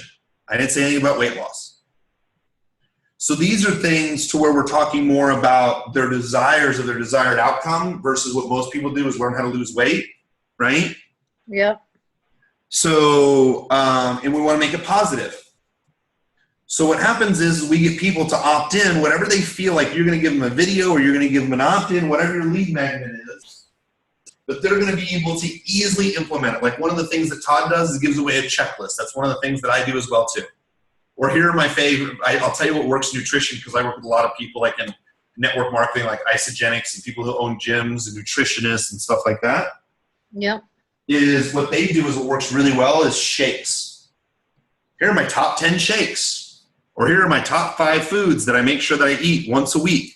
Like stuff that I can download a list on my phone and go to the grocery store and go buy it if I want to do that. Yeah. One of the people I suggest in following is, are you on Instagram at all? Yes. I would, do you know who Betty Rocker is? No. Follow Betty Rocker, kind of like Betty Crocker. Follow Betty Rocker. Betty Rocker is a friend of mine. She's brilliant. She's brilliant and gets in her own way, and I love her for it. And what she did is she just started posting regular content of like green leafy stuff, like, look at what's in my fridge. What does your fridge look like? And it's all these cut up vegetables versus, you know, a blanket fridge with 2 bottles of water and an olive, right? Mm-hmm. She takes pictures of her working out, and she takes pictures of when she's making a shake, and she has really colorful pictures. She's on Instagram. She's also on Facebook. I think she has over 100,000 fans now. And she does these 30-day challenges, right? She's like, I challenge you to get in great shape of your life. Opt in here. Let me give you my five favorite smoothies, and you can join in this 30-day challenge as well. She didn't say anything about weight loss. You're going to download her recipes, but then she's going to follow up with all of her weight loss tips, healthy tips. She just needs to get people to opt in first, and it has to be clean with Facebook. So shakes, veggie shakes, green smoothies, things that you can make in 10 minutes that are good for you, or like, I travel, I'm in business, so show me the protein bars. Like I got my nutritionist. Show me the things that I can run and grab when I'm at the grocery store. Show me the things that only take me 5 minutes to make. Show me what I can pack in my luggage when I travel with. These are all things that are great for nutrition and stopping the yo-yo dieting or the yo-yo, whatever you want to call it. You can frame it, like paraphrase it as like, the old yo-yo body, right? Yeah. So if I say something like, okay, so the Praxis Praxis lean body method. Get your 5 metabolic trigger foods that are going to help rev up your metabolism. That would be something, yes? It should. I mean, that's not exact, but that was just kind of like, okay. So when I say should is ramp up your, so that can be perceived as a claim. So here's the thing is when I say perceived as a claim, remember, there is no logically looking over this. If we're running it through Facebook, it is automated processes, right? So it's not like a human that we can rationalize with and have conversations like we are right now. Yeah. So it says the foods that have proven to make you lose weight, then there's a problem. But if you say things like foods that improve metabolic rate, I didn't say your or guaranteed in any way, right? Yeah. Find out 5 foods that improve a metabolic rate. Find out what top athletes typically eat to increase their metabolism. Okay. Find out what the Olympic Committee wants all athletes to eat once a week. Does Facebook have a list of be careful with, don't do this, don't talk about this when it comes to weight loss? Absolutely. It's called Jail Time and kicked off Facebook. No. I'm like, really? Yes. So here, and I'm not joking. And here's the reason why. Facebook will never tell you exactly what to use or not because then they feel they're going to cheat the system. So it sucks, and I'm just being very honest. Okay. I guess there is no jail time because there's no fraud. Well, there has been jail time with people in diet and weight loss because they're lying. But the problem is there's so much fraud. Like I've been caught with this with Facebook directly. I've been involved with legal lawsuits with Facebook over this. Like I've spent, I'll tell you, close to $40,000 dealing with stuff like this. where they won't tell you what they don't want you to say because they don't want you to get around the rules. They will only tell you once you broke the rules by shutting down your account. So you can get all of your ads passed, submitted, and approved and run for 3 months and your account shut down. And they won't tell you why, because they feel if they tell you why, you'll just start another account and do it again. And unfortunately, what I don't want to say unfortunately, what I tell people is I go, look, we want to figure out long-term, predictable, scalable income. Let's be honest. Green smoothies may be the last thing that you necessarily want to talk about. But if you're getting dollar leads for green smoothies, all we're going to do is talk about green smoothies on Facebook, and you're going to talk about everything else outside of Facebook. Okay. So our number one goal is to get in leads that's long-term and predictable. Now, what so many new marketers make the mistake of is, this is a good statement for you to write down. I think I've said this to everybody on this call. I got this from a real estate investor here in Austin. Pigs get fat, hogs get greedy. Or sorry, pigs get fat, hogs get slaughtered. Get what? Pigs get fat, hogs get slaughtered. Oh. So I never want to be greedy. So you will hear of people in that weight loss niche, health niche, that are getting dollar leads. I don't care if you get $10 leads and you can make money with them because you know your numbers. You want a long-term sustainable business where even though smoothies might not be a thing that you sell the most of, if you can get dollar leads and you never get shut down, that is the best business to have versus someone who comes in, gets 20-cent leads because they're talking about how much fat you can lose in the next 10 minutes. That's a business that lasts just a little bit. So your goal is to have a long-term predictable business. So what you want to do is you want to find things that are very friendly to Facebook. Facebook wants ads to improve the user experience. So like if you're targeting, let's say your target market's women 35 to 55. So do you know, actually I should give you this link. This is important. Dr. Susan Pierce Thompson, does that ring a bell? Nope. Well, this is why we are on this call. So let me give you a link here real quick that I think that you'll find beneficial for food freedom, I think.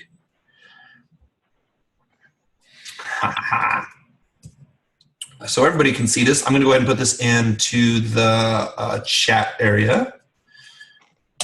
Food for Freedom, this is a launch that we're working on right now. You can click on and see the susceptibility quiz. That's something that we're running right now. But basically what she has that she's just doing great is she's asking people for a quiz. You know, quiz isn't necessarily required. But then what she does is she's selling a $9.97 boot camp. She's doing pretty well on it. She's getting leads here for under $1. And what happens is she's running people through 4 videos that are easy to consume. Now she's having a daily webinar and then getting people to buy, I think it's a 6-week course for $9.97. This is something good to model off of. All right. And it's going live right now. So if you click through it and you look through it, you'll see kind of the marketing that we're doing on it, the retargeting that we're doing on it, how we're telling a story around it. You'll see all that. So what happens is we focus on funnel number 1 is how do I get opt-ins into my funnel? I don't need to be aggressive. They could be $3 or $4, whatever they are to me. I have to figure out what fits me and my personality to get inexpensive opt-ins that are qualified as my avatar. That's your number 1 goal on your funnel number 1. Okay? Yep. Once they're in, just like that we were just going over with Peggy and Jeff, okay, how am I going to follow up with these people? Because if they don't buy your product, maybe they thought that a 12-week course was too long. You don't really know.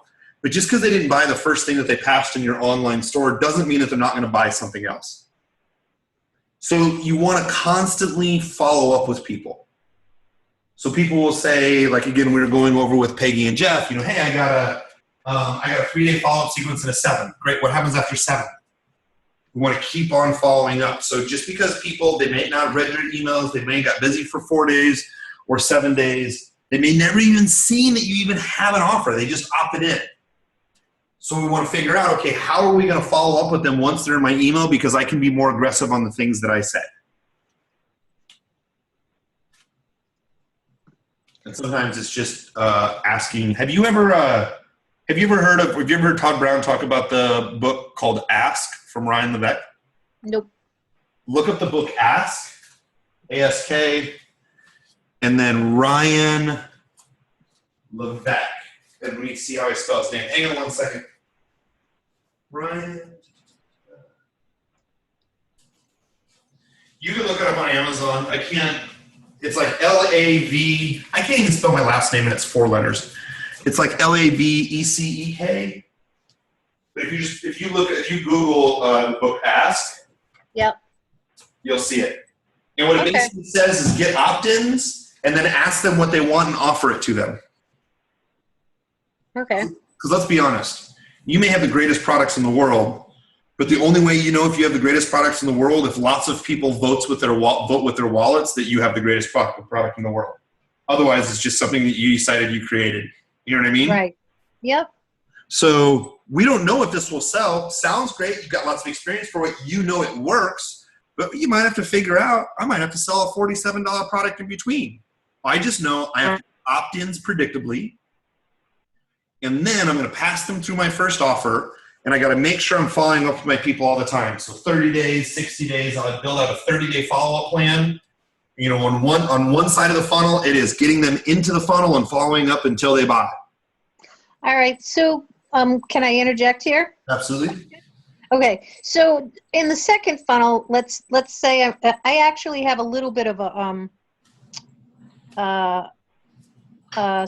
I don't have an email sequence. Should I have an email sequence set up before I launch this first funnel?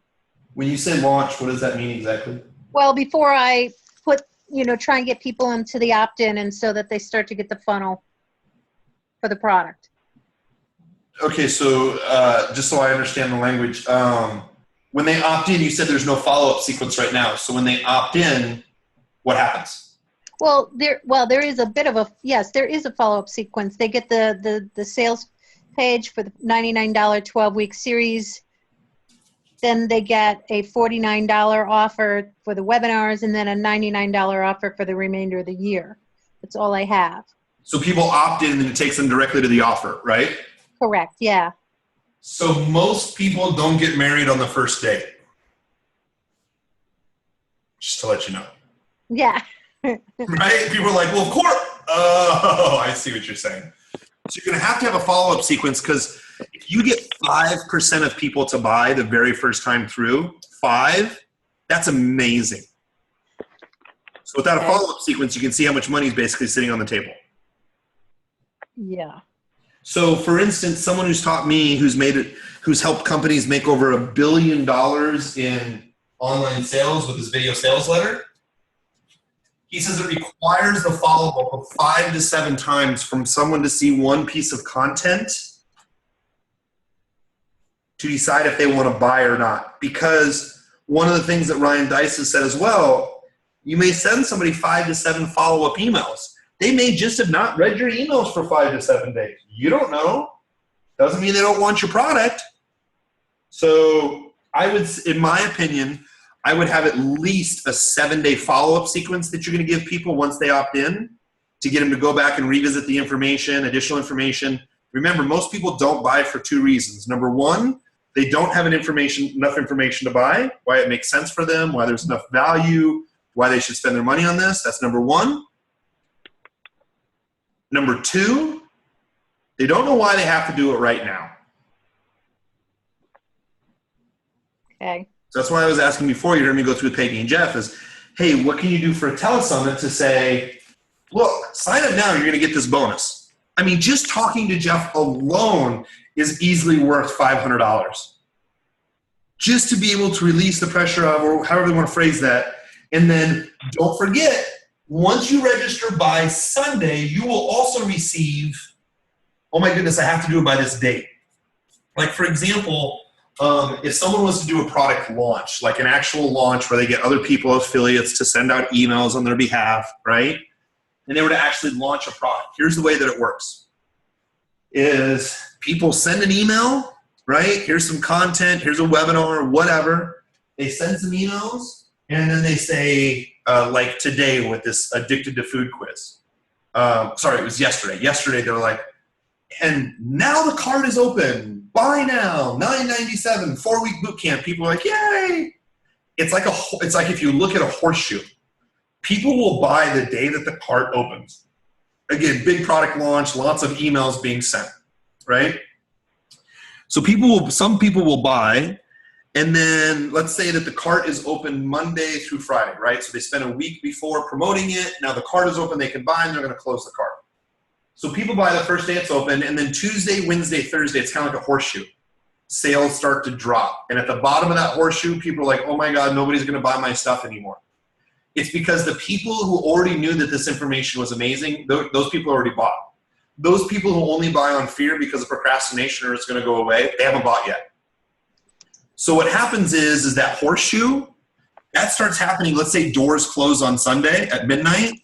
That horseshoe about breaks even by about Sunday at noon. Most people will double their sales between noon, for literally the entire launch, between noon and midnight that night. Most of the sales come in within the last 4 hours. So no matter how good your content is, for some reason, it's worked for years, people don't rush to buy unless they feel that they're going to lose out on something, they're going to be left out of something, they're not going to be able to participate. The fear of not being able to belong is stronger than I can lose 50 pounds in the next 4 weeks if I take action. Yeah, I get that. Whenever I have like live events, everybody waits till the last minute. Same kind of concept. Exact same concept. So we have to remember that is, okay, they're going to opt in. That means they're interested right now. So for an easy analogy for you, they walk into your gym, you at least know they're interested. If they walk into the gym and they talk to you and they're like, I got to tell you, my doctor said if I don't start working out, I can get my legs the next year. And you're like, listen here, dummy, do something. You should have done something a year ago. I don't mean to call you a dummy to make fun of you, but I'm calling you a dummy because you're here. Let's do something. And if they leave and never come back, this has nothing to do with you. It has something to do with them in their head that they didn't think that they could believe it, right? So we want a reason to, once they come in, a reason to believe that they can do it. And once you give them a reason to believe, just like we were going through the sales process with Peggy and Jeff, once they believe you can do it, you say, okay, now I have the answers. You can buy the exact blueprint that I've used with over 100 people to give you exactly this. So when they buy, your second funnel is responsible for following up with those people to make sure they implement. This is super important. And with you owning a gym, it's going to be easier on you than it is a lot of other people. But as you know, if someone doesn't take action, it's not your fault. You want to figure out maybe what you could do different, but they have their own issues to deal with on why they didn't show up and participate. Yeah. And weight loss is tricky. It is. And the problem is, and this took me a long time to overcome, and I always like to talk to about people, but just because people will invest $5,000, $10,000, I've had people invest over $20,000 with me personally in the real estate niche before, and then never come to a real estate meeting and never buy a property, and they're completely depressed that they spent the 20 grand. That has nothing to do with me, but for the longest time I thought it did. So what I figure out is I go, okay, if I want to help people, I know they have to buy my product. I'm not being sleazy by selling it. I know I'm doing the world a disservice if I'm not selling it. I know my product works. So I'm going to figure out, once I get them as an opt-in, what can I do so they believe as strongly as I do that this will help them? Not I am confident will help you, but to make them believe that they can do it by coming through my solution. And then my second part is once they're in, I know my information works, but what kind of way does it weigh to receive it? What's better for them to implement? So I know that we were, kind of going back and forth with, Peggy and Jeff as we were going through the funnel, and Jeff's like, hey, you do a really good job of, and again, I'm just being open with everybody. Jeff's like, you do a really good job of answering your own questions. And I'm like, well, what do you mean by that exactly? Well, then he taught me that there was a different way that I should explain it to him as we were going through. But that's just the dynamic training. That's what you're looking for your audience. Your audience will tell you exactly how they want to buy and what they want you to say. I talk a lot about living. What's that? I talk a lot about living happy. Okay. Is that somebody else playing a video or is that a question? That's not me. I don't know what that is. That's funny. I talk a lot about being happy, and I'm like, was that a statement or was that a weird recording? Yeah, that wasn't me. I don't know what it was. So number one, work on a way that you can get predictable leads in that can be very easy and kosher. Once you have the leads in, follow up so they believe that they can participate in your process. And once they are in, I suggest as a new digital product owner, call them, engage with them as much as possible. They will tell you exactly what they want you to build and buy, or what they want you to build and sell. Okay. So I think my next step is to get an email sequence built out. Yeah, I mean, I'm always careful how I respond to this question because it can turn into procrastination, right? In my opinion, you should have email follow-up set up in 7-day chunks. If I set up the first 7 days for follow-up, right, I can go out and find traffic and run traffic, and I only have to worry once someone opts in, I have 7 days to write another 7 days worth of emails. Right. I don't want to write, like some people will be like, I wrote an entire year's worth of emails and it took me 2 months, but now I'm ready. Dude, the stuff that you talk about in a year from now probably is not even going to be relevant. You just wasted your time. Okay. But be motivated to be like, I got 10 leads this week and pretty soon they're going to get all 7 emails. Holy crap, I got to create another 7 emails. They've already opted in. Keep sending them emails. And you send every day? Absolutely. Okay, 1 a day. Yep. I'm just going to be very honest with you here. Todd will say the same thing. A lot of new people will say, I don't want to pester people. That has more to do with their psychology of not wanting to sell. It has nothing to do about how people actually respond to the list. My favorite line is when people go, I don't want to offend anybody. And I go, you know what I'll do? I'll offend the shit out of somebody if I think I'll change their life. Yeah, that's my feeling. I knew it would be, right? Because you said you've had 100 people go through it. Like at one time I lost over 100 pounds after I went through the relationship I was talking about before. I lost 100 pounds and like I ran my first marathon. I'll watch The Biggest Loser and cry like a little baby. And my girlfriend at the time, she's like, you cry like a little baby. I'm like, you have no idea what it's like to lose 100 pounds. You have no idea the way the world treats you, the way that you feel. You have no idea. So if I knew that I could help somebody else lose 100 pounds and go through the stuff that I did, oh my God, I'd grab him by the throat. I'd smack him in the head a couple of times. I'd make fun of him, call him dirty names. I'd do whatever it took because, and you know this, once they know the feeling of what's that like, dude, like they'll never stop hugging you each time they see you. Right, right. Yeah, I mean, it's one of the most precious things in life. So it's so easy for me to be persistent about it. You know, I don't feel like I'm selling anything. Exactly. That's what you want. So that's the way that you want to feel about your email follow-up. Okay, cool. One last tip I'm going to give you in the email follow-up, and then I know that Craig's been patiently waiting as well. Sure. One of the best trainings that I think I've ever got is from a guy who's made over 100 million online. And he talks about really focusing on the avatar. So when you write emails, don't focus on, hey guys, I want to give everybody an update. Focus really on you closing your eyes and you're talking to one person. So the quick analogy I'll give you here real quick. If anybody's watched, has anybody here watched the 700 Club on TV? Do you guys know what I'm talking about, that religious channel on TV? Yeah. I'm not really religious, but holy crap, it is a marketing channel, right? What's his name? Is it Pat Buchanan? That's not Pat Buchanan. He's a politician. What's his name? Anyway, Paul Robertson. I'm going to get this one of these days. Pat Robertson. That's who it is. Pat Robertson. One of my favorite things on the show when I watch this, and again, I watch it for marketing. It's very interesting. I'm not making fun of any religion. This is just interesting. Is when they do the prayer hour, prayer 10 minutes or whatever. They're like, if you're sitting at home, everybody's sitting at home. Of course, they're watching DMTV. Most likely they're sitting at home, right? If you're sitting at home on your couch, you've been having that knee, or you don't know if you have a great relationship with your spouse. You don't know if your kids are going to grow up and like you. You don't know if the job's right for you. And it's like, this is what 99% of the people think, right? If your knee's bothering you, they're like, oh my God, he's talking right to me. If you donate right now, and you'll hear the testimonials, because what they do is they talk about this because they're appealing to emotion, and then they'll play the testimonials right after. And when I was watching Pat, I felt he was talking right to me. So I gave $200 and my life changed. And I'm like, come on. It's horrible marketing, but people feel that they're being talked to directly. So what happens is when you write an email, close your eyes. The best compliment you can get is you're talking to me directly. And imagine that you're writing your email follow-up like you're coaching one person. I know you can do it. It's good to see you. Thank you so much for opening up the email. Not, hey, everybody, I have something important to tell you today. That right there will make you more money to be able to have a conversation with one person than just trying to figure out how to write an email sequence. And by the way, just as an idea, Peggy and Jeff, that may be for you too. And I don't know if that's a separate email sequence for males and females, but I would feel if you guys were talking to me on a regular basis and helping guide me, I would really want to do more business with you.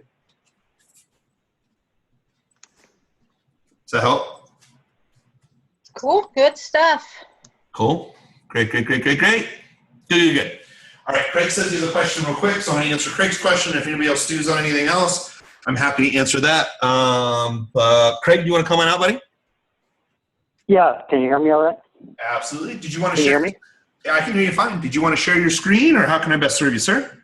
No, I don't need to. I just need a little funnel psychology here. Love to, my friend. All right, so I have Scott. I've been working really hard on this launch for video launch. It did well for me. I've been the last time I talked to Todd, he's helping me turning it into evergreen. Awesome. In the meantime, I've got a joint venture partner who we've been mostly mirroring what I did, except that his list is pure golfers, where mine was all athletes. I'm the mental trainer, if you forgot. Absolutely. Yep. And right. And so my specific question is, I'm just about to go to video 4, which is the sales video. Okay. And I've got, we're going to keep the card open for 7 days, just like I did. Okay. And I never did get or go through any of Walker's, what's his name? Walker. Jeff Walker? The long guy. Uh-huh. Yeah. So, I get bits and pieces of that through Todd and some other places, which is kind of what I'm going by. Uh-huh. And so I know I need to email every day, but I'm not give me the psychology of going through those 7 days. Okay. Once I launch, day one, you know what I'm saying? So let me see here real quick. Let's see here. Just 1 second. Sorry, I have somebody staying here, and I told them I had a gate code, and they messaged me. Let's see here. Oh, okay. And just a second.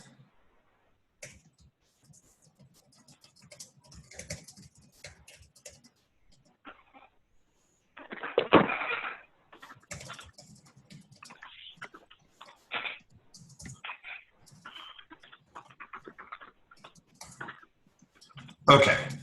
Sorry about that. Somebody was standing outside for the last hour, and I'm like, oh, I should check my text messages when someone says to stay here. Okay. So let me show you this here real quick. So this is the food launch that I was talking about. So you can see my screen, right? Yeah. Okay. Now this is a quiz. You don't have to do a quiz. I'm just going to show you the full Jeff Walker stuff. Okay. So I have a quiz, an opt-in quiz just like this. I went through Ryan Levesque's thing. Perfect. Okay, good. So here's the quiz, right? Got the quiz. All right. So then they have their personal score up here. So you see the personal score and then what she recommends. So she did 10 different videos, right? So then the next video happens every 3 days. I think it goes Monday, then Thursday, then Monday, then Thursday. Okay? Right. So Monday, Thursday. No, the doors opened on Monday. So this had to be Monday, Thursday. I think this was Tuesday or Wednesday. And then the fourth one was on Monday. So the cart's going to be open for 7 days. So the cart's going to be open for, actually, let me clarify. The cart's going to be open Monday through Friday. I don't know how I really feel about this next part I'm going to tell you, but the cart's open Monday through Friday. Now, during this week, what she's doing, because it's a launch, I'm going to give you a couple of different ideas. But remember, like I told the story of the horseshoe. The horseshoe is going to happen. Oh, thank you for the links. The horseshoe is going to happen as soon as you open the doors, right? And whatever you do for the next 4 or 5 days, you're going to have some buyers come in. Most of your buyers are going to come in at the end, right? So let's take a look. Right. Great. All right, I'm going to look over this specifically. I'm going to talk about the launch first because I'm familiar with it here. Whoops. Awesome. All right. So now what's going to happen is during Monday through Friday, starting today, is she has a webinar every day so people get to know her more. So she has a webinar. So she's like, okay, doors open today on Monday. Don't forget when you register now, you get this, but I only have so many, whatever you want to call fast action bonuses. This can be additional videos. This can be time with you. This can be something physical. But you want to, I always tell people, I reward people who take action. So I'm always saying, hey, look, we have 30 open coaching spots. 25 of them are already gone. We only have 5 more left. We always reward people who take action. We see people who take action quickly and early are typically the people who win. So I'm thinking of some kind of fast action bonus, right?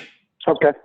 I got that. If you do a webinar, or you can do a blab, or you can do a telesema while the doors are open, you're just giving people more access to you for you to give some additional information and for you to answer questions. Now, before, as I was going over with Peggy and Jeff, I was basically saying, you know, hey, in your telesummit for an hour, give concepts. Say the solution is here when you buy my product, and at the end, you know, you're going through Q&A answering your most common objections, right? Yep. Yeah, I heard that whole thing. That was great. Perfect. Now with you, you're going to give them so much content by this point. You may even be teaching some of them the webinars, but saying, hey, look, I'm just teaching you a little bit here, but actual teaching, and saying you're going to get all the process how-to inside of the product. Because really after 2 weeks, they watched a bunch of videos. They got a bunch of your damn emails. What else more do you want them to do?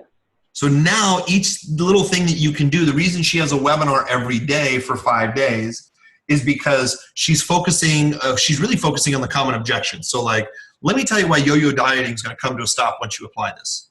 Oh, that works for me. Let me tell you what, after trying for 40 years, how you're going to be able to conquer this and stay the same healthy weight for the next 5, 10, or even 15 years. We're kind of talking about the same thing. It's just phrased a little differently, right? Yep. So it's basically addressing her avatar or her most common objections. So think about when the doors are open is when they first open, you're going to have some fast action bonuses, and you know that you're going to get some initial sales.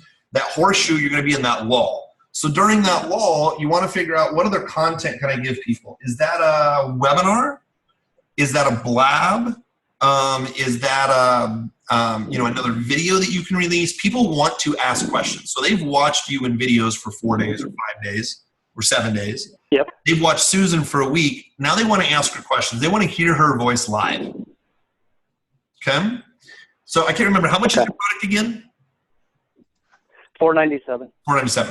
Okay. $500. So what's going to happen then is during that lull, you're going to figure out, okay, what information that I can provide, or what can I train, right? And then the last 48 hours is doors are closing.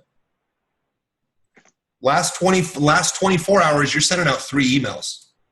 You're sending out an email first thing in the morning. You're sending out an email, 8 hours before, and you're sending an email out 4 hours before. So the 5 days, every day an email. Okay, today's webinar is at 9 p.m. Eastern. Today's webinar question and answer is at, because I got people all over the world. I'm going to obviously have to do different times. Okay, then use that to your advantage. So you may say, hey, for people over in New Zealand, Australia, we're going to have a special Q&A webinar to get your questions answered. We're going to do that on Tuesday. Now, just to make sure we don't leave our friends in the UK out, we're going to have a special webinar to answer your questions and cover this topic. It's a little bit different than Australia. Right? Okay. So what happens is you can play that to your advantage and say, I have people from all over the world. You know what? I just want to serve you. So I'm going to make sure that I have a webinar that's specific for your local time, depending where you are in the world. And honestly, it's just a reason to give you webinars to provide some content, right? Right. Give them a chance to. It seems like I did one webinar like this when I did my own launch. You know, I got like 4 people out of the 1,000 people following my launch. So what am I missing? I still got 30 sales. I was quite shocked. So what part were you shocked on? The 4 people that were on your last piece of content, or your 30 sales? I was shocked that I only got 4 people who wanted to ask me questions. I only did one during the open cart period, like you're suggesting I do one a day. In my head, I'm thinking, oh, great, I'm going to do, 4 webinars for 3 people a day or something like that. Very interesting you say this. So here's a couple of things.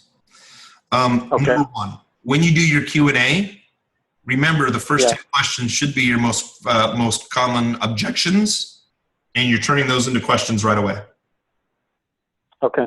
Most people won't ask questions. I've been on webinars with over 1,000 people, and I'm like, who has questions? Okay. And I start covering my objections because they can't see the questions that are being typed in, right?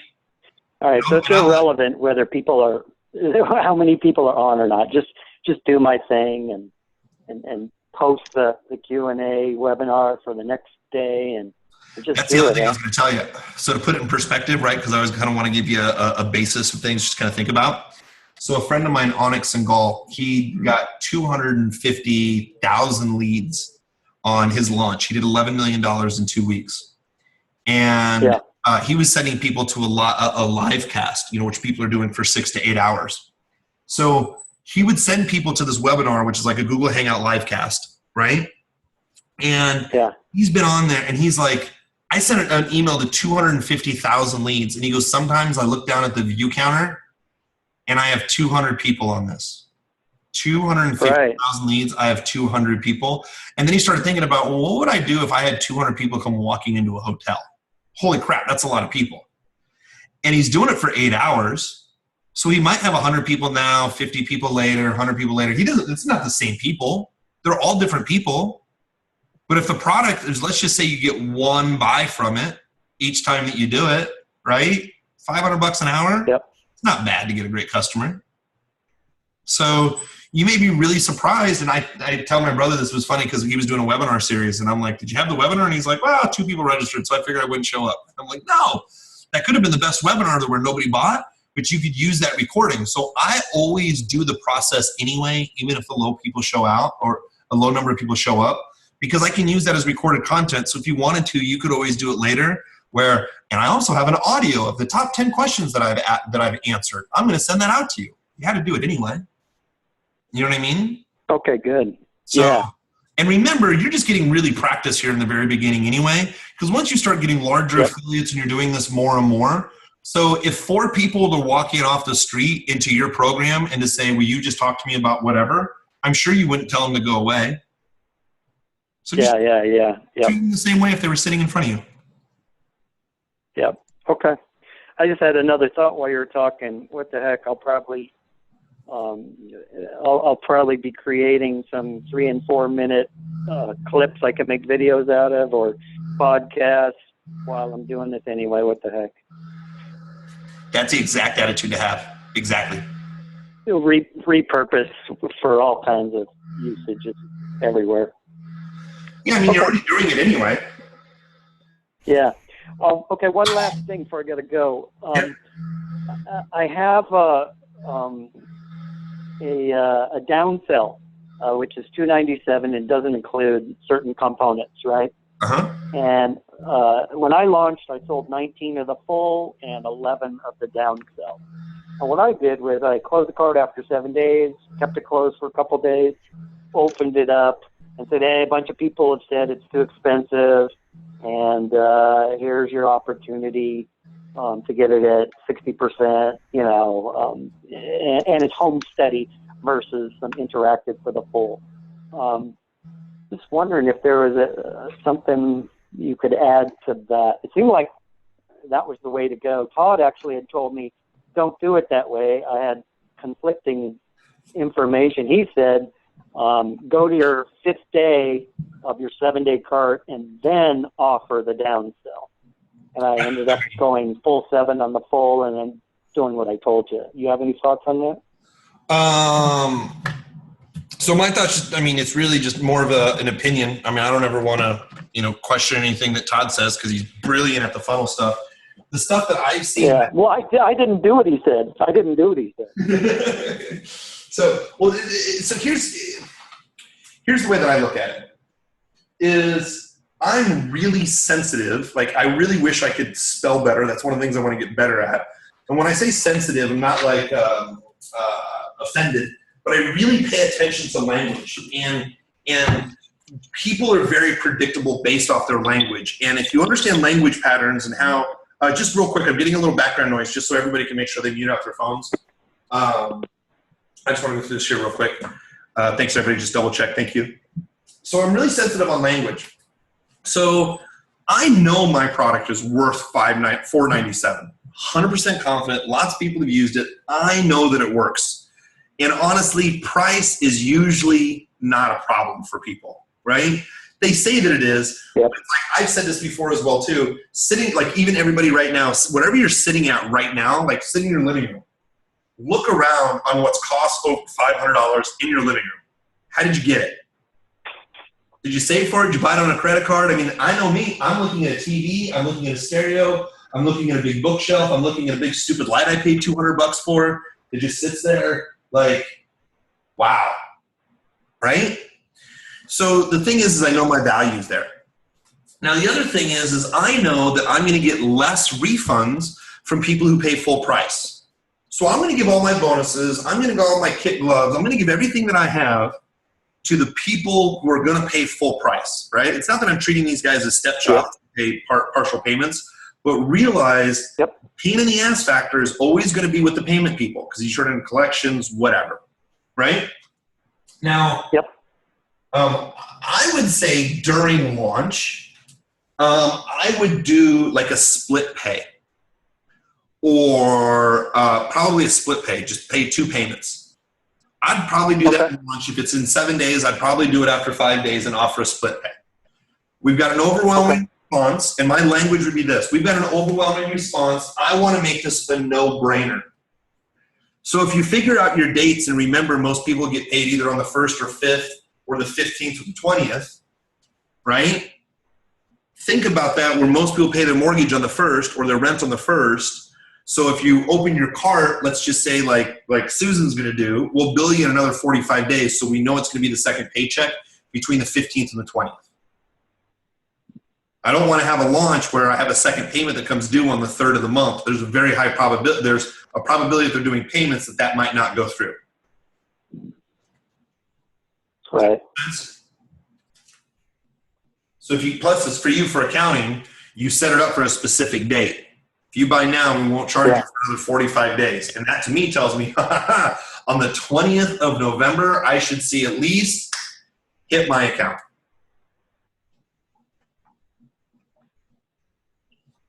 Now, good. After the launch, you may reach out and say, I noticed that you didn't buy. I know the information can help. We want to make this so easy, everybody can participate, and we wanted to make sure price is not an excuse.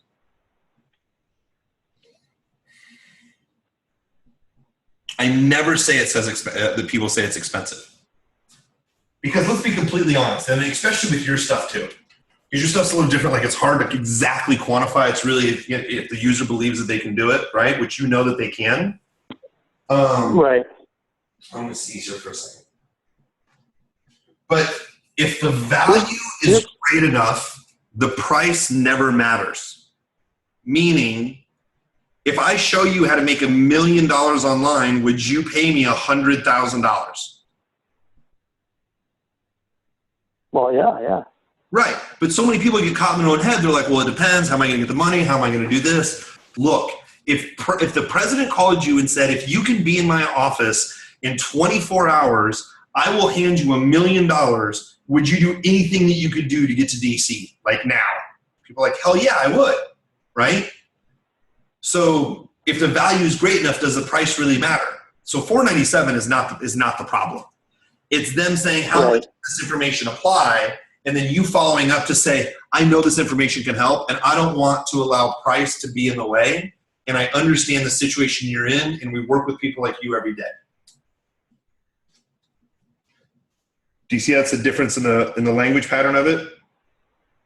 Absolutely. Yeah. You're just taking away excuses. And the last thing I'll leave you on it is I would do a split pay during the launch.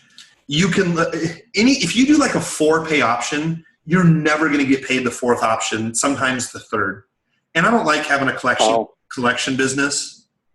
So it's kind of like they don't pay, and we take off access. Like it just gets weird and stupid. Like I've been there. I know what it's like to get your phone shut off. I know what it's like to not being able to buy groceries. And then you feel like an idiot because somebody that you paid a multi-plan, they call you and you don't want to sound like I get it. I just want them to improve and take action. So for me, if they pay me $97 a month for the first 2 months and they do stuff with it and they can't make their 3rd payment, I'll shut off access after a while. That's fine. Yeah. Yep. Okay. All right. So you're saying stick with the 7 days, run the payments thing in the middle or towards the end, and do what I did before, offer the downsell after, like I did last time, after the 7 days. Yeah. I mean, yeah.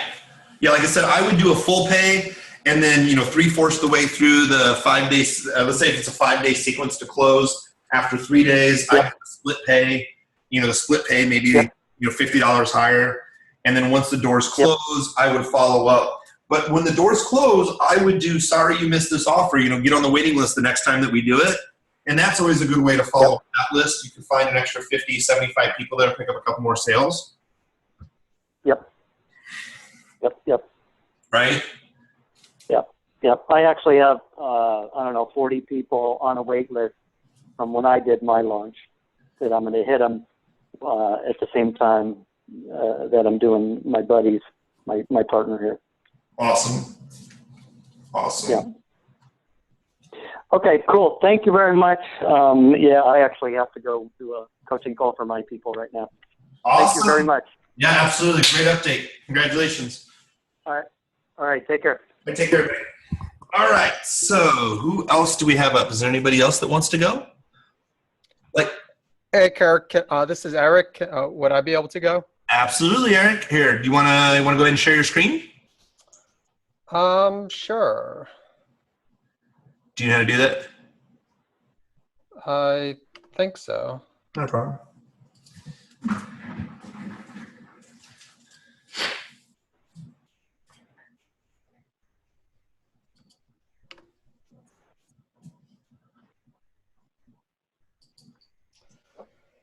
All right. Are you able to see? Yep. Just a second. All right. My screen just, here we go. All right. Got it. Okay. Tell me what you got here. Okay. Well, a few weeks ago, I spoke with you. I ran a Facebook ad, and you told me the clicks were fine, the opt-ins were fine, but I wasn't getting anybody to really click on this add to cart button here with the video. So I've been working on adding, it was pretty much just the VSL, just the video itself, but I was also adding some copy here. I guess, I had a few questions, just as far as trying to increase conversions. What's your experience with the button, like the add to cart or whatever you use, like as far as, do you have a delay, or do you, because I'm wondering, I don't know, is it, could the delay possibly be hurting if it's a longer video, people just not waiting for that to pop up? Or so a couple of things. How long is the video? 27 minutes. Okay. How did you build the VSL? Did you kind of write it on your own? Did you follow like John Benson's process? How did you write that? Well, I used I mean, Todd and Lou pretty much helped me with it. You know, I used some of Todd's information, the six-figure formula. Okay. And again, with the last program I was with, you know, both Todd and Lou would look at it, and they, you know, they've gone through pretty much at least the PowerPoints. They haven't looked at the finished product, just to be honest, as far as actual video. It's okay. It's okay. I always want to ask the feedback process, like what you got feedback. So those guys are great. So we'll leave the VSL. Okay. Yep. So are you? Do you have people opt in first and then it goes to the VSL, or are you sending people strictly to the page? Correct. Let me. So this is the. Let's see. Trying to get to the. Is it right next to the tab that you have open right now, to the left? Yeah, I can't. Right above me is the options for the for, I guess, this screen sharing. So it's not allowing me to click on it because I don't know if that makes sense. Yeah. You just have to decrease the size of your browser.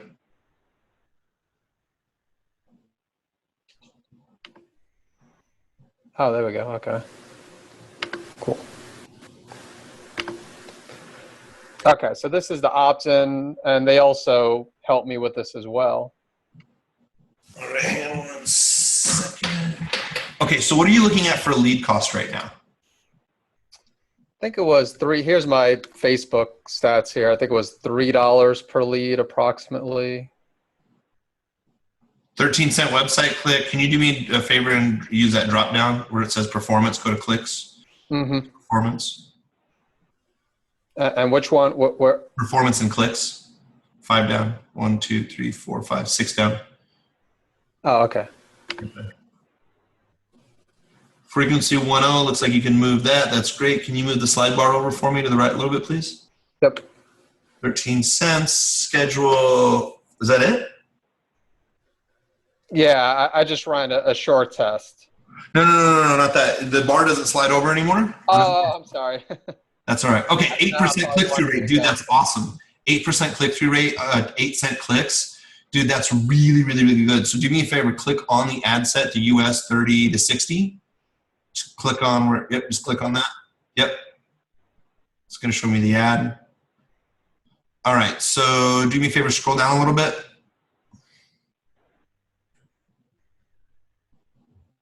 Yep. All right, so, okay, so a couple of different things. Let's take a look at this here real quick, okay? So 382 website clicks. That means it has a high probability. It's over 100, it's over 200, 300, great. Now, be very careful how you have that red mark around the girl's neck right down there, right? That stuff will get your ad account banned because it's showing pain. So you want to make sure you don't show anything negative like that, okay? Okay. So what happens is your relevancy is 10. That's great. That means we have lots of room to grow. So what I want you to do is I want you to scroll up for me. Yep. Now I want you to go to edit, where that little pencil is. I want to show you something.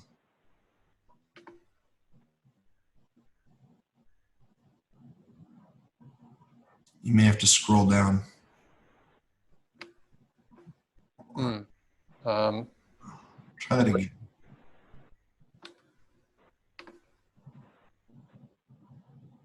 Huh. Is there, you don't have a pop-up blocker.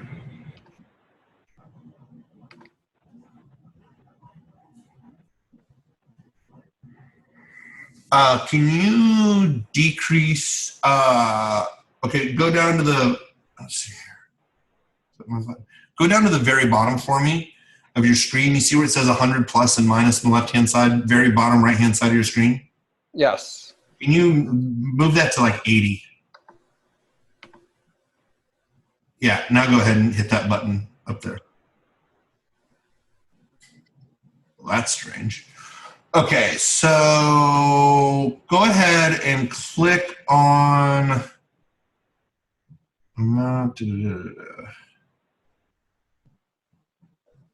click on where it has the go to the left-hand side where your ad is, on the far left-hand side, and then scroll down to where it says ads in this ad set. Use that drop-down box right there.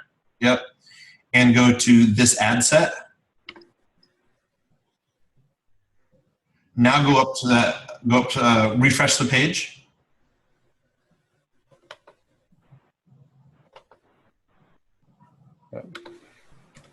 You might have to hit save the password or not now or whatever you want to do to clear it up.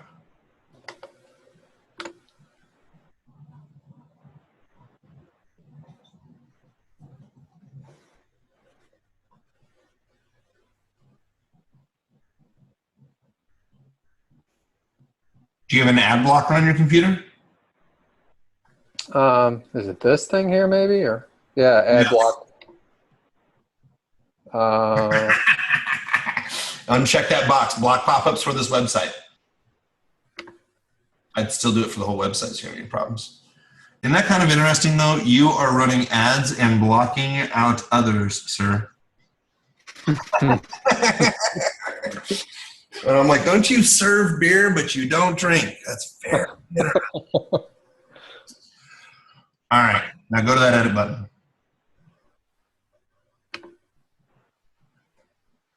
Oh. Guess you got to refresh the page.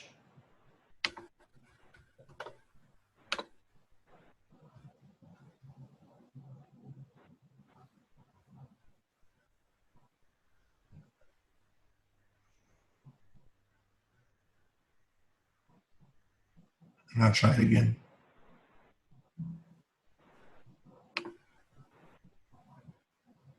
Do you have any other? Go back down to the ABP. Where you turn that off at?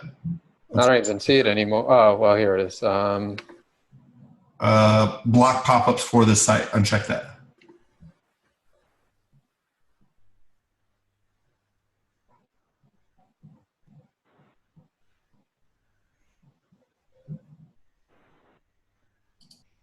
Try it again. Yes.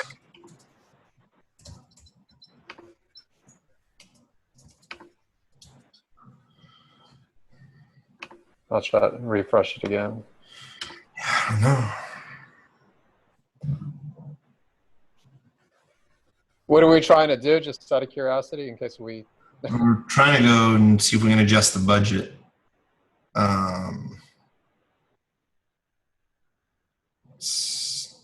Do you want me to try to do it on Chrome, or? Yeah, just copy the link that you have at the very top and go. We'll log into. Yeah, copy the link, open up Chrome, and then once you've logged into Facebook, then paste that link. Oh, so log into Facebook first? Yeah, so open up Chrome, log into Facebook first, and then paste the link at the top.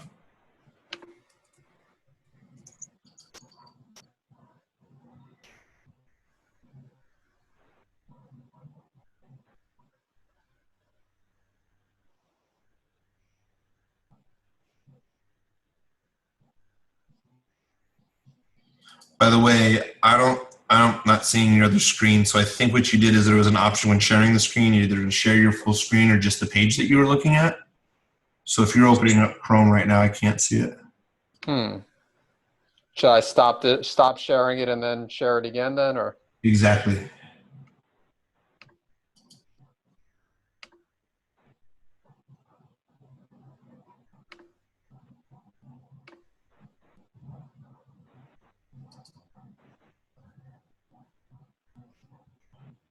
Okay. Okay. You want me to try again the edit? Yep. And there we be. Amazing, amazing page. Now I want to show you something here real quick. Okay. You get an 8% click-through rate. You're getting 10-cent clicks, right? Yes. If you look to the right-hand side, your current budget right now says that you're going to reach anywhere between 2,900 and 7,700 people out of 300,000, right? So scroll on down. We're going to see a place where you can change the budget. See the budget right there? Yes. It says $25, put in 250. We're not going to save it, but just put in 250. 250. Now look at that bar. You spent $250 a day. You'd reach between 14,000 and 37,000. So go ahead and put another 0 right there for 2,500 a day. you still didn't even reach 300,000 people. So we know right now that you have an audience that has an 8% click-through rate, a 10 relevancy score, which means it's highly relevant, and you could spend up to $2,500 a day and still not reach everybody in this audience. Can you see that this right here is, oh my God, I have something and I know that there's room to scale. Mm-hmm. Yes. Right? Okay. So you can go ahead and hit cancel on this. Okay. This is your control ad. So you know, using that picture, yeah, go ahead. Don't say it yet. Do me a favor, click on the image itself on the ad set, right-hand side. Here? Yeah, I guess that doesn't work. Click on the left-hand side down at the bottom where you see the other ad. Yep, click on that right there.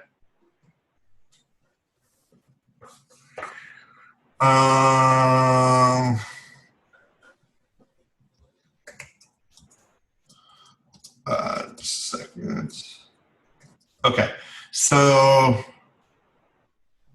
okay, this looks like a good ad. Let's see here. The one thing that I would say that you may want to double check with, right? Mm-hmm. It looks like you're getting some great stuff from mobile. Great. Is you see your picture for your fan page?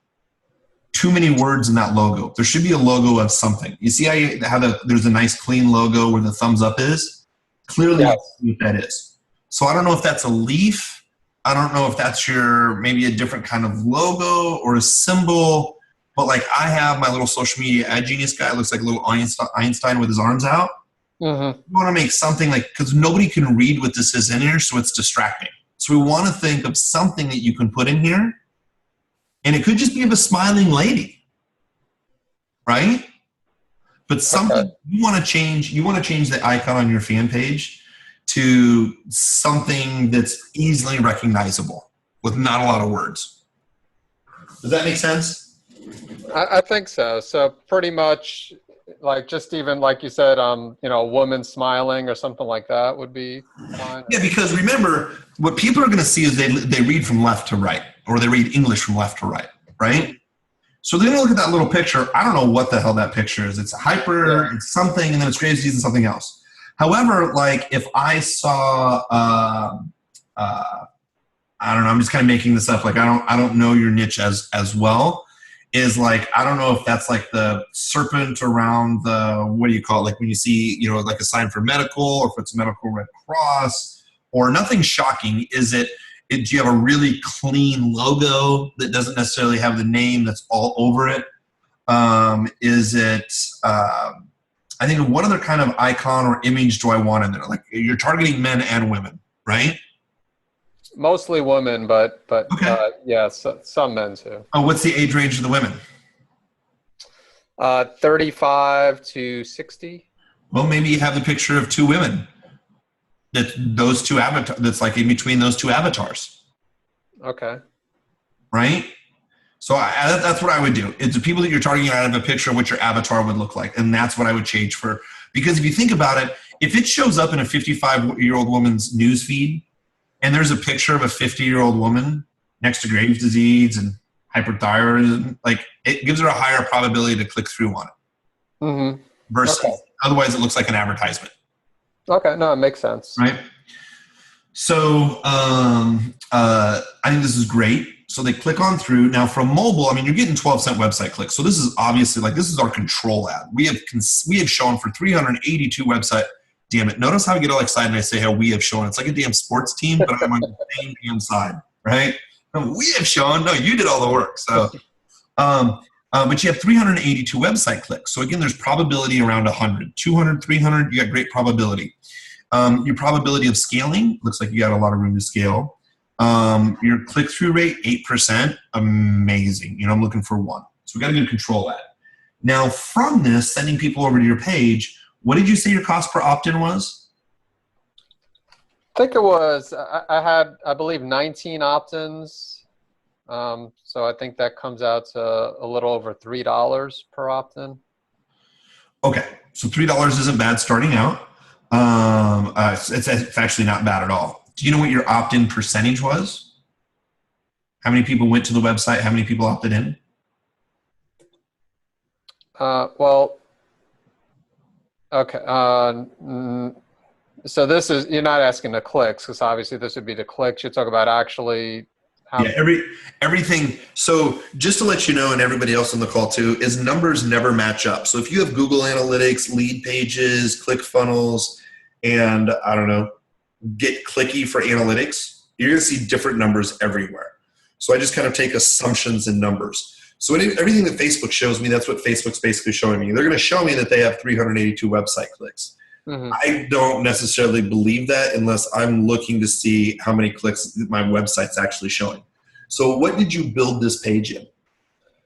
I built it in ClickFunnels, and I know Todd told me that we could look at ClickFunnels stats, but he said they're not accurate.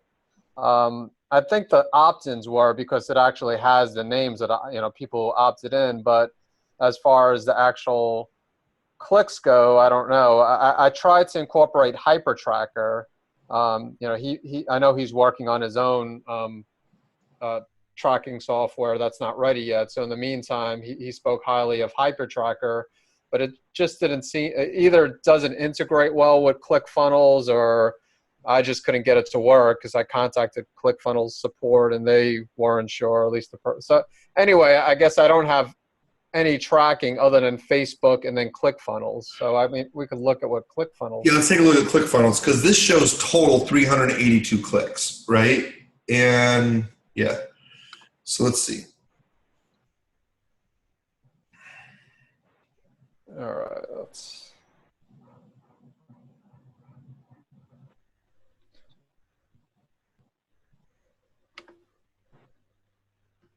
The last 3 months. Well, do you want me to put the specific, I think it was the 17th and 18th when I ran the ad? Or? Oh, so you only ran the ad for 2 days, huh? Exactly. Yeah, I was just doing a small test.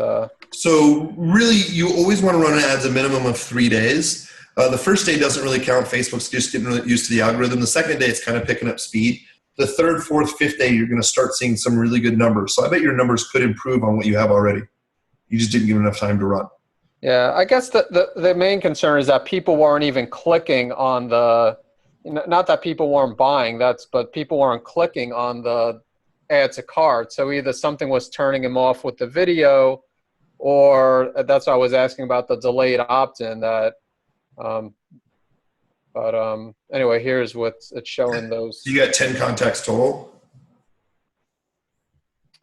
Or did you say 14?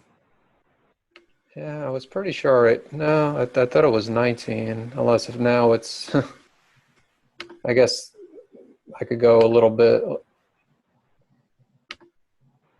17,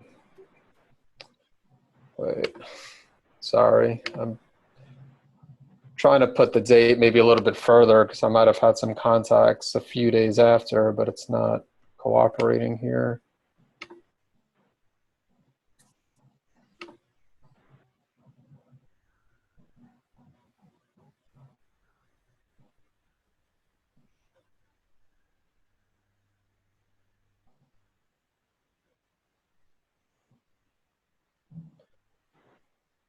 And I also, I have Aweber too, so I think it was Aweber too that showed, so I'm pretty sure there were 19 opt-ins regardless of what this shows, but okay, well, now it's saying 20, so.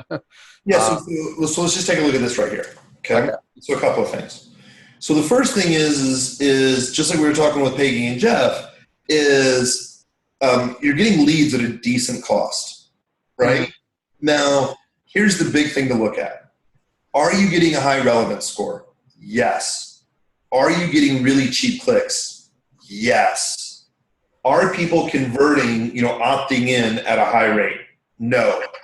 So if we just take rough numbers, if you're at 7% right now, I look for a minimum of 20%. Like that is, if we are in school and we're looking at grades, I'm in a D- if I'm below 20%. Okay. If I'm at 25% cold traffic, I'm a C plus B minus. If I'm going from 25 to 30%, I'm at 30%, I'm a good, strong B plus. if I'm 35, 40%, like I'm A+. Like if I'm hitting above 40% for cold traffic, I'm doing something right and I'm smoking it, right? Yes. So what happens is if you're paying what did you say, an opt-in, 3 what? I think it was a little over $3. Okay. So let's just say $3, okay? Mm-hmm. If you double your opt-in rate, what does that do to your $3 cost per lead if you double your opt-in rate? Cuts it in half. Exactly. If you double 7%, what does that give you for the opt-in rate? If I double 7%, what does it do for it gives 14%? Exactly. And a D is below 20. Mm-hmm. So what that tells me is not that you have a horrible page, right? You just never know until you test. Yeah. What it tells me is if we can get this to the bare minimum, dude, your leads are going to be under $1. So the way that I look at this isn't as much as, hey, I run ads for 2 days. So you didn't run ads long enough, right? Again, there's no judgment here. It's just like, here are the facts. Yeah, no, I understand. And the reason I say that is because, oh my God, if I change just a couple of words while I see leads flowing in, if all I have to do is figure out my landing page, I can literally change a couple of words and start seeing leads below $1. Very few people do that.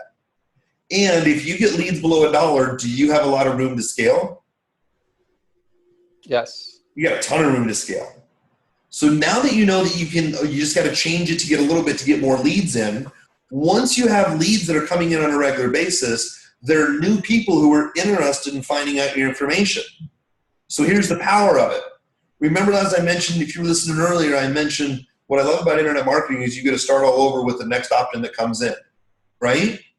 Mm-hmm. If you're like, I'm not getting any sales, but I need quantifiable information, I'm spending $50 a day and I'm getting 50 leads.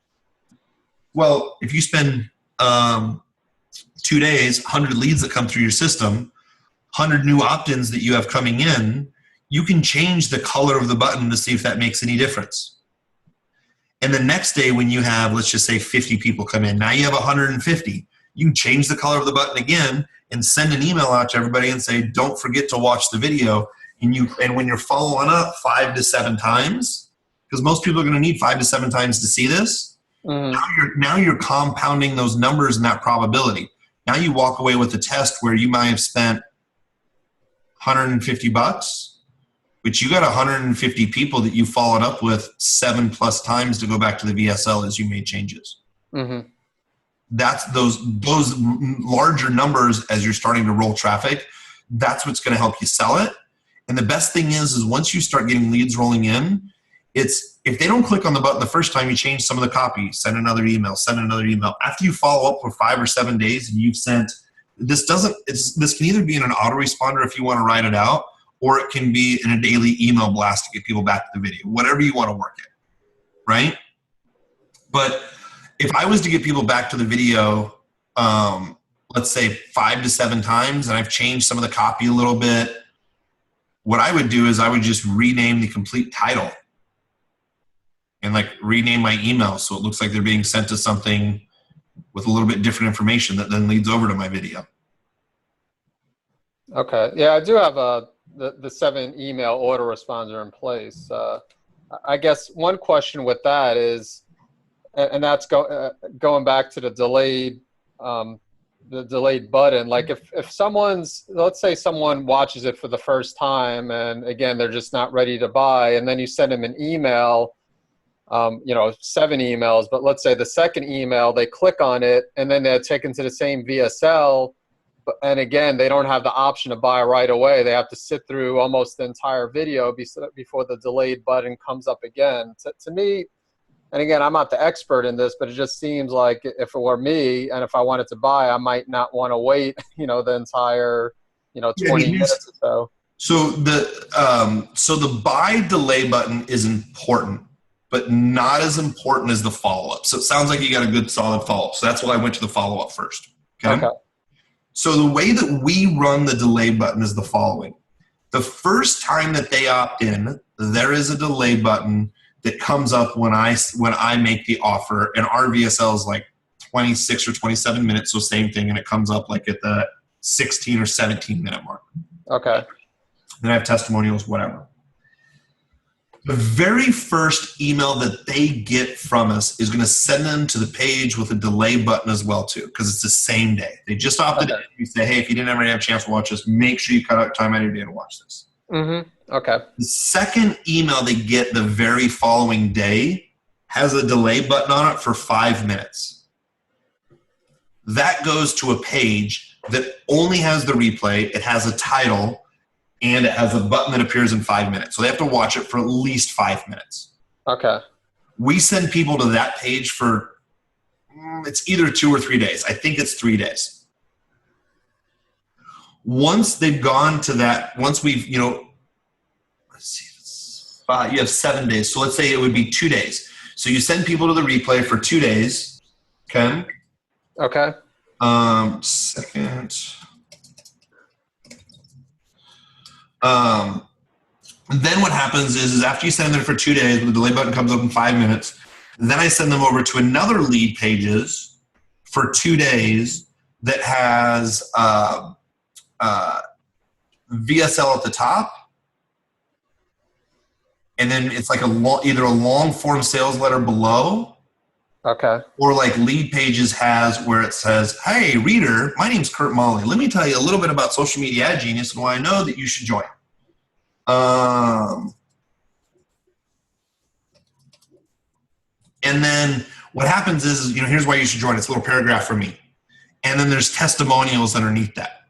So it's like someone opts in, there's a delay until the buy comes up. For the next 48 hours, we send them over where there's a delay for 5 minutes. So then what happens is then we send them into where the buy button's there permanently for the last 2 days when we close it out. And when that buy button's there for the last 2 days to close stuff out, it's a longer form sales letter. It's like, welcome here, or here's everything that you're going to get. I can show you an example. Have you ever used lead pages before? No, I mean, I'm familiar with it, but I haven't used it. I'm going to share with you my screen. I'm almost positive that ClickFunnels has the same thing. I have two. Where is this? I mean, I have a ClickFunnels and a lead pages. I've just used ClickFunnels or lead pages a lot more. So let me just show you here real quick. Okay, great. Can you all see my screen? Yes.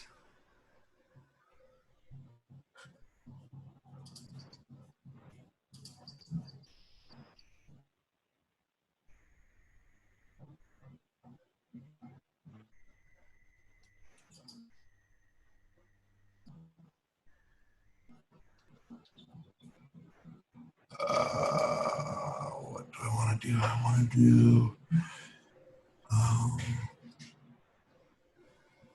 uniques, I think.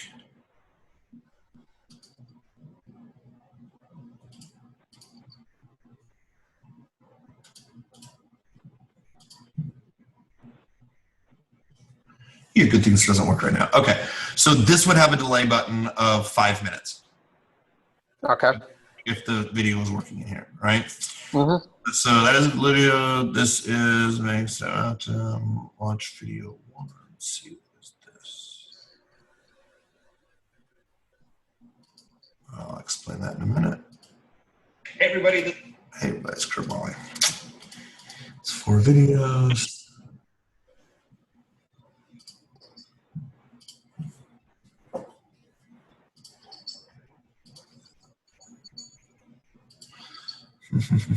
Thank you. Come on, I know I'm close to this. That's what our delay button looks like after 5 minutes, right? Mm-hmm. A whole heck of a lot of information. So what happens if I stay on this page? Does it take me to? Oh, if I try to exit out, that's where my payment plan is. Whoa. Whoa. Hey, I didn't watch Turbo. the training, but That's good. And Do you know, does ClickFunnels allow that too? If you exit out, where you could do that, or is it just lead pages? I don't exactly remember. That's a good question. Okay. I don't know. So basically what happens is, see, this is the one that we send the last one for the last 48 hours. Okay. The title, the video would go right in here, Mm-hmm. this thing, and here's my letter, right? Would there be a button? I know it's not showing the video, but would there be a button on top too, or they'd have to scroll down to the Yeah, end? there's an immediate button. Okay. Yeah. Scroll on down. You know, that's what I was talking about. Like, here's some of the things you're going to learn. Here's how you're going to become a pro. So it's kind of a long form sales letter, but like not really all that work, right? Mm-hmm. And then testimonials. Then of course, where it looks like you get a whole bunch of stuff, 30-day money back guarantee, buy the product right now. Okay. So to answer your question with the delay, we've run a bunch of tests on, you know, that follow-up sequence where it's a 5-minute delay. There's no difference between a 5-minute or 10-minute or 15-minute or, you know, like having the close rate go down or anything else. We're just kind of like what you said. Dude, listen, I looked at it. I liked it. I clicked on the damn button. What else more do you want from me? I just want to But do you know for you said what the opt-in, you want at least 20%, minimum 20%. Is there a number, you know, I know that this might differ as well, but how many people should I expect to click on the button the first time that they are exposed to the VSL? I don't know. I don't think you have enough traffic yet to really know. Okay. Because the thing is, here's the thing is your click-through rate is astronomical. Your cost per click is super freaking low. I mean, get it a 30% opt-in. I mean, if you're buying leads at 70 cents, right? You can just rock and roll this thing. And what I mean by that is there's different offers, or you can position this a different way, right? So what's going to happen is when you send people through that follow-up process, the very first time that they see it, if I was to run 300 leads into it, let's say over 48 hours, right? Mm-hmm. Yes. I'm going to run 300 leads. I should see at least 3 clicks. Like it's 1%. I'm looking to close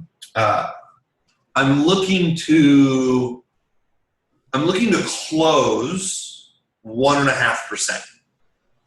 Okay, like if I'm getting a D- in school, I'm closing 0.75 cold traffic, right? Okay. Number one. Number two is if I'm closing at 1.5%, I'm like at a C plus B minus, right? If I'm closing at 1.5%, so we're going to reverse engineer this. If I'm closing at 3% cold traffic, heck yes, hallelujah, we are rocking and rolling. And how much is your price product or your price? Again? It's $47. Oh yeah, $47. I would expect with the click-through rate that I saw with your ads and your targeting, I would expect anywhere between a 5 to 10% close rate. But I would expect a 5% close rate would give me, if I was in school, being graded like a B to maybe a B minus. Okay, so out of every 100 people who opt in, I should expect 5 to 10 sales? Exactly. Yes. Yes. So for that to happen, I would imagine that you would have at least 30%, 1 out of 3, 30% of people who click on that button should then buy, right? And that's a really rough number. We don't know. What was that number? I know you said it's rough, but you said 1 out of 3 who actually click on it should buy? Who click on the button. So let's run these numbers. If 300 people opt in, right? If 300 people opt in, we ideally, like once everything's tweaked, we should see anywhere between 15 and 30 sales, right? Mm-hmm. Right now, what we should ideally see on a close rate, right, bare minimum, is 1%. So out of 300 leads, you should at least get 3 sales at bare minimum, okay? And if you get 3, I would imagine at least a third of the people buy once they click your button, right? And that could be a really high estimate. So if 300 people came in, 30%, let's just say 30% of them bought, that means at least, let me figure this out. So 300 people, if 300 people walk in and 1.5% buy, that gives you 5. If 30%, so you should have 30, 60, 90, 90 divided by, this is this wonderful calculator. 90 divided by 3. Come on. 90 divided by 300 is what? 90 divided by 300. Oh, that was easy. Roughly, you should have, really, to make these numbers work, if you get 300 people to opt in, you should have 100 people that are clicking on the button. 1 out of 3 people should be clicking on the button. Because if 1 out of 3 people click on the button and then a third of those then go into your buy, that's where we're looking at the 1 to 3%. So 30 people should be clicking on the button. So if you sent 300 people, if you sent 300 leads there, and we know we have to make a minimum of 3 sales, right? Mm-hmm. There's something compelling that's not compelling enough within the message for them to click on the button. I think the VSL could be really good. You may want to split test the headline because you've already had taught other people look at your VSL. Yeah, and I also think, like you were just saying, pretty much with the email sequence, regardless where they are, whether it's email number 2 or email number 7, they have to sit through the entire VSL again. So, so testing it where it's, maybe like you said, 5 minutes, after that first email, and then towards the end, have the sales letter where they can, the immediate button without the delayed. So yeah, just.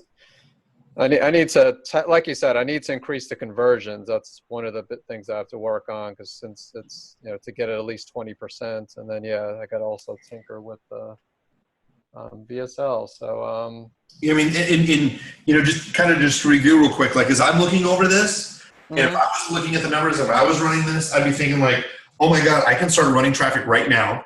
It's highly qualified. They're already clicking through to the ad. I got to figure out my landing page a little bit.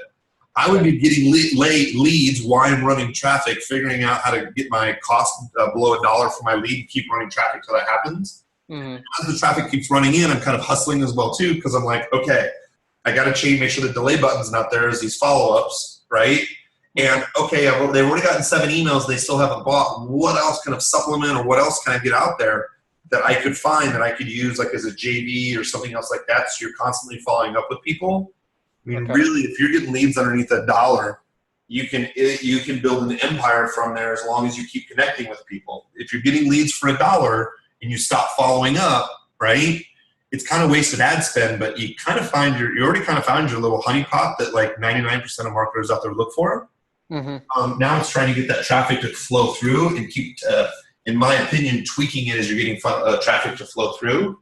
Because quite honestly, if you really dig yourself a hole, like not saying that you will, but if you dig yourself a hole and you have 5,000 opt-ins, it just takes one email with the right offer to make all that back up. Yeah, no, you're right. Right? It's kind of weird because like we've done stuff before where I'm spending, $1,500, $2,000 a day. And all of a sudden as I'm just trucking through stuff and I'm like, we just had 4 bad days. That's $6,000. How in the hell do I tell my business partners that we just missed out on $6,000? Mm-hmm. And then I'm like, well, we should do a coaching offer for $3,500, and we send out an email to those people, and we're like, hey, one time only. Kurt doesn't ever do coaching. 2 people buy $6,000.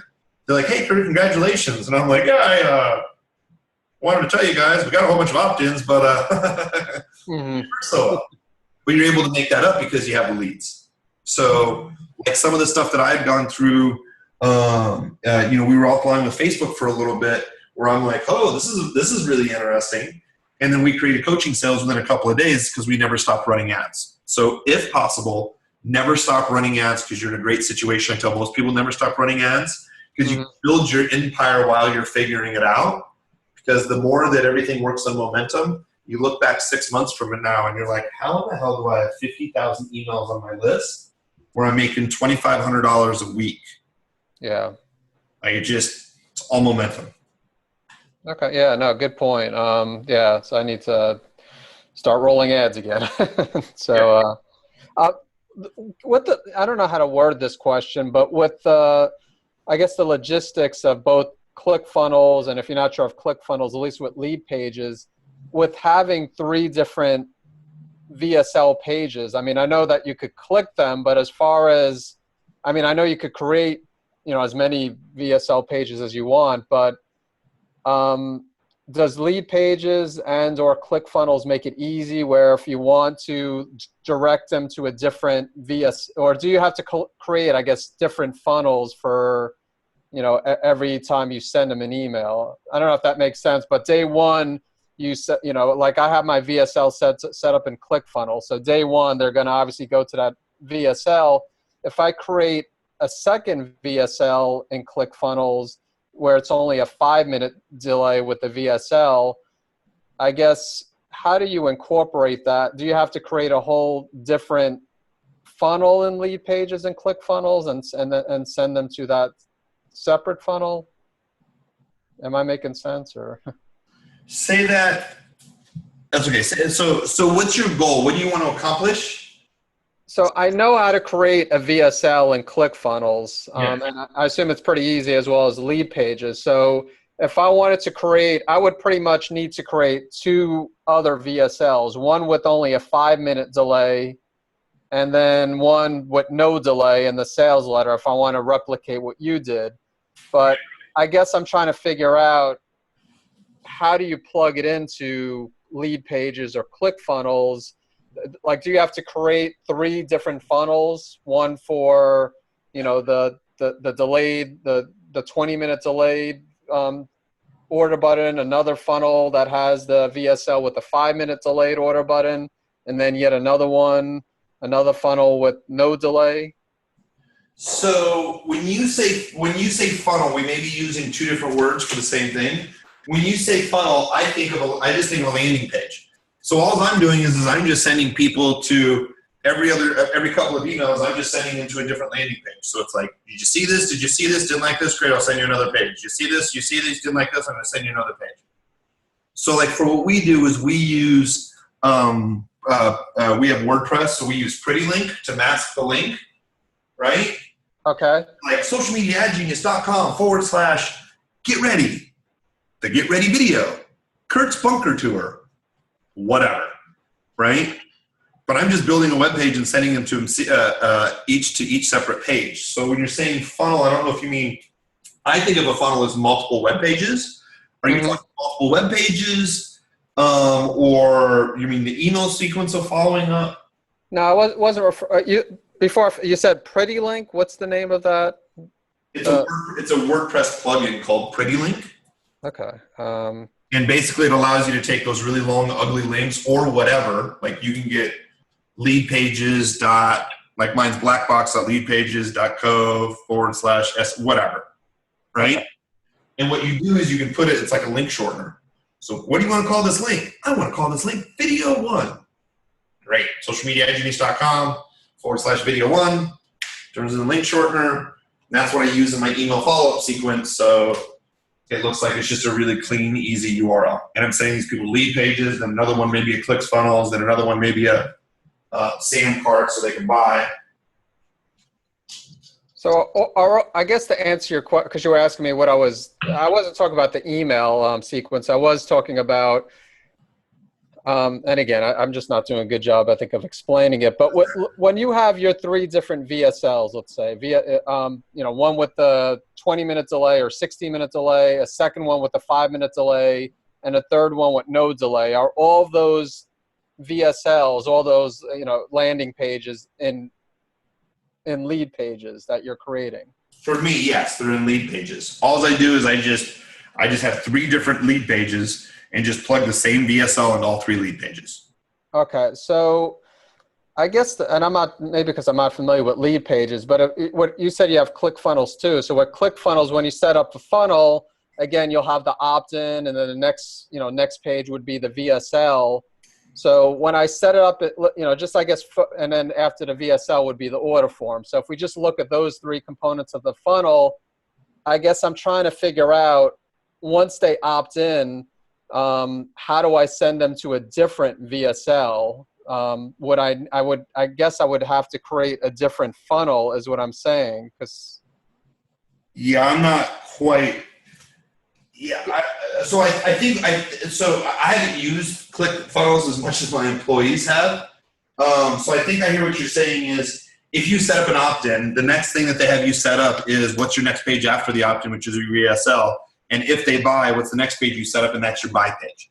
So essentially, I think what would happen is I think from what I hear, from what I understand that you're asking, is that yes, you'd set up another funnel, because the next funnel would be a page that just sends people directly to a page that has the replay with the long information or delayed button, and then if they buy, then it sends them over to the buy page.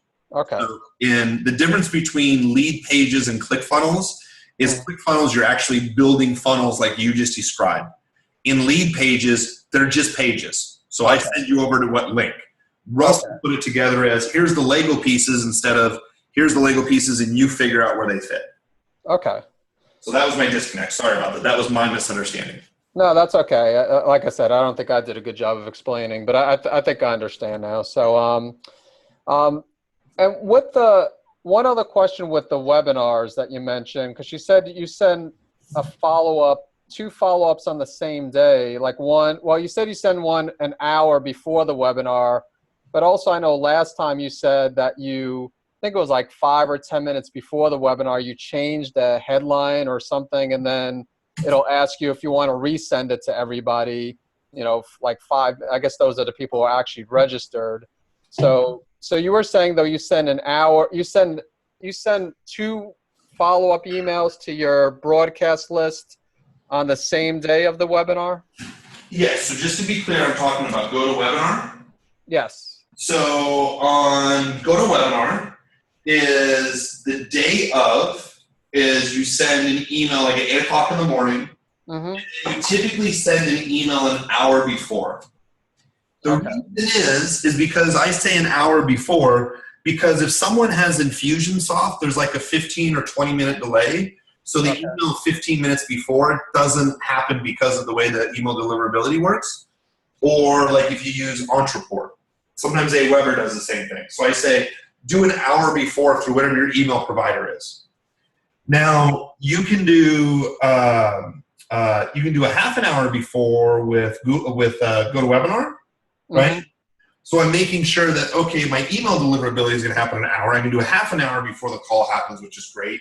And then 5 minutes before I start, I go in and I change the title. So before you hit the start of the webinar, you go in and you hit edit, you change the title, and you say starting in 5 minutes. And then it has the rest of your title. And then what I do is I go in the description and I change the very top of the description. And I put join us live in 5 minutes. Cell phone, because people forget about this stuff. Cell phone, iPhone, smartphone, laptop, desktop, iPad, whatever, just get on the webinar. You can even listen in. That's it. So then what I do is when I hit save, it asks me, do I want to send an update to all registrants? And then that gets emailed instantly from GoToWebinar because GoToWebinar has such a great relationship with the email providers. So that gets your 100% deliverability inbox, just so people can easily click on that link and join. And we see a pretty big pickup rate from sending in that sequence. Okay. When sending the one that's an hour before, do you put in a headline that webinar is going to start in an hour as well? Or exactly. We're starting an hour. Get ready. Set your dial. Don't forget. Okay. And I promise this is the last question. I know you said you don't worry about upsetting people. So because whenever I send, I send a bunch of follow-ups with the webinar and, I get a lot of people unsubscribing. So again, you don't really care, about the people unsubscribe since I guess you figure they're not going to become good. Yeah, they're not. There's two ways to look at it. Like obviously I'm just very straightforward and direct on this. So I don't care. It sounds stronger than what it is, right? I know my product can absolutely unequivocally change their life. Do you believe the same thing? Yes. Okay, perfect. So if they're not going to buy from you, it's like you're looking at somebody in the face. Like I know that I do all the time and I'm sure you have. And you're like, if you just change these 3 damn things, your entire life will be different. They're like, I don't care. Listen, those 3 things and they don't take any action, I don't want to talk to them anymore. It's not that I don't like them. It's not that I don't think they're a good person. I want to spend time with someone like you who has a lot of questions because you're taking action. Yeah. That's all I care about, right? So if you're getting emails for under $1, I don't care how many people opt out. And let's be honest, people who like, no one in history, no one has ever made history without offending someone along the way, right? So I'm never mean to be a jerk or an asshole. Like sometimes I just am because it comes across that way. But I'm so passionate because I so know that this is going to work, and I know that I get paid for my time and my value that I contribute. But I know that my value can be really big if you take action. So all the language and the words I gave you was about people taking action. And I'm telling you this, like, I don't really care. Like, I got over it a long time ago. I have a high school education. I'm really good at this internet marketing thing. I spell words wrong all the time. I misuse words and your and stuff like that. And I write ads and people make fun of me and they're like, haha, you say you make money online, but haha, you can't spell.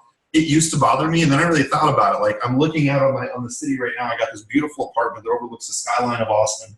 I get to travel, and I'm like, people are making fun of me for I can't spell, but I'm able to do everything I've ever wanted to do. Like, I love my life. This is beautiful. So if they don't want to participate in it, as soon as someone wants out, it's kind of like a relationship. I let them out as fast as they want to leave because I only want to spend time with people like you. Okay. No, good point. So, all right. Well, thank you. I appreciate your time and help, and I'll get rolling with the Facebook ads again. Awesome. Good. Yeah, congratulations. I always love taking these calls and doing these because I see so much movement, which is amazing. So we are at 8 o'clock, and I'm happy to answer any additional questions. I have my mic set up so I can clean because I have guests stopping over for tonight. There's a big mastermind in town. But before the mastermind lets out, does anybody else have any additional questions or thoughts or comments they want to give about our session? I don't see anything in here for additional. No? All right. Well then, everybody, I will wish you a very great night. I always appreciate spending time with every single one of you. If you guys have any feedback or comments or thoughts, or if you think I cursed one too many times, feel free to give me feedback. These guys always like to hear feedback, and I got a ton of respect for Todd. And I'll actually be out in West Palm Springs, coming up here towards the end of the month. Towards the end of the month. So if you guys are going to be out in Florida, I'd love to say hi. And other than that, if I don't see you in Florida, I will talk to you next month. So I appreciate everybody. Thanks, everybody. You guys have a great night. Take care.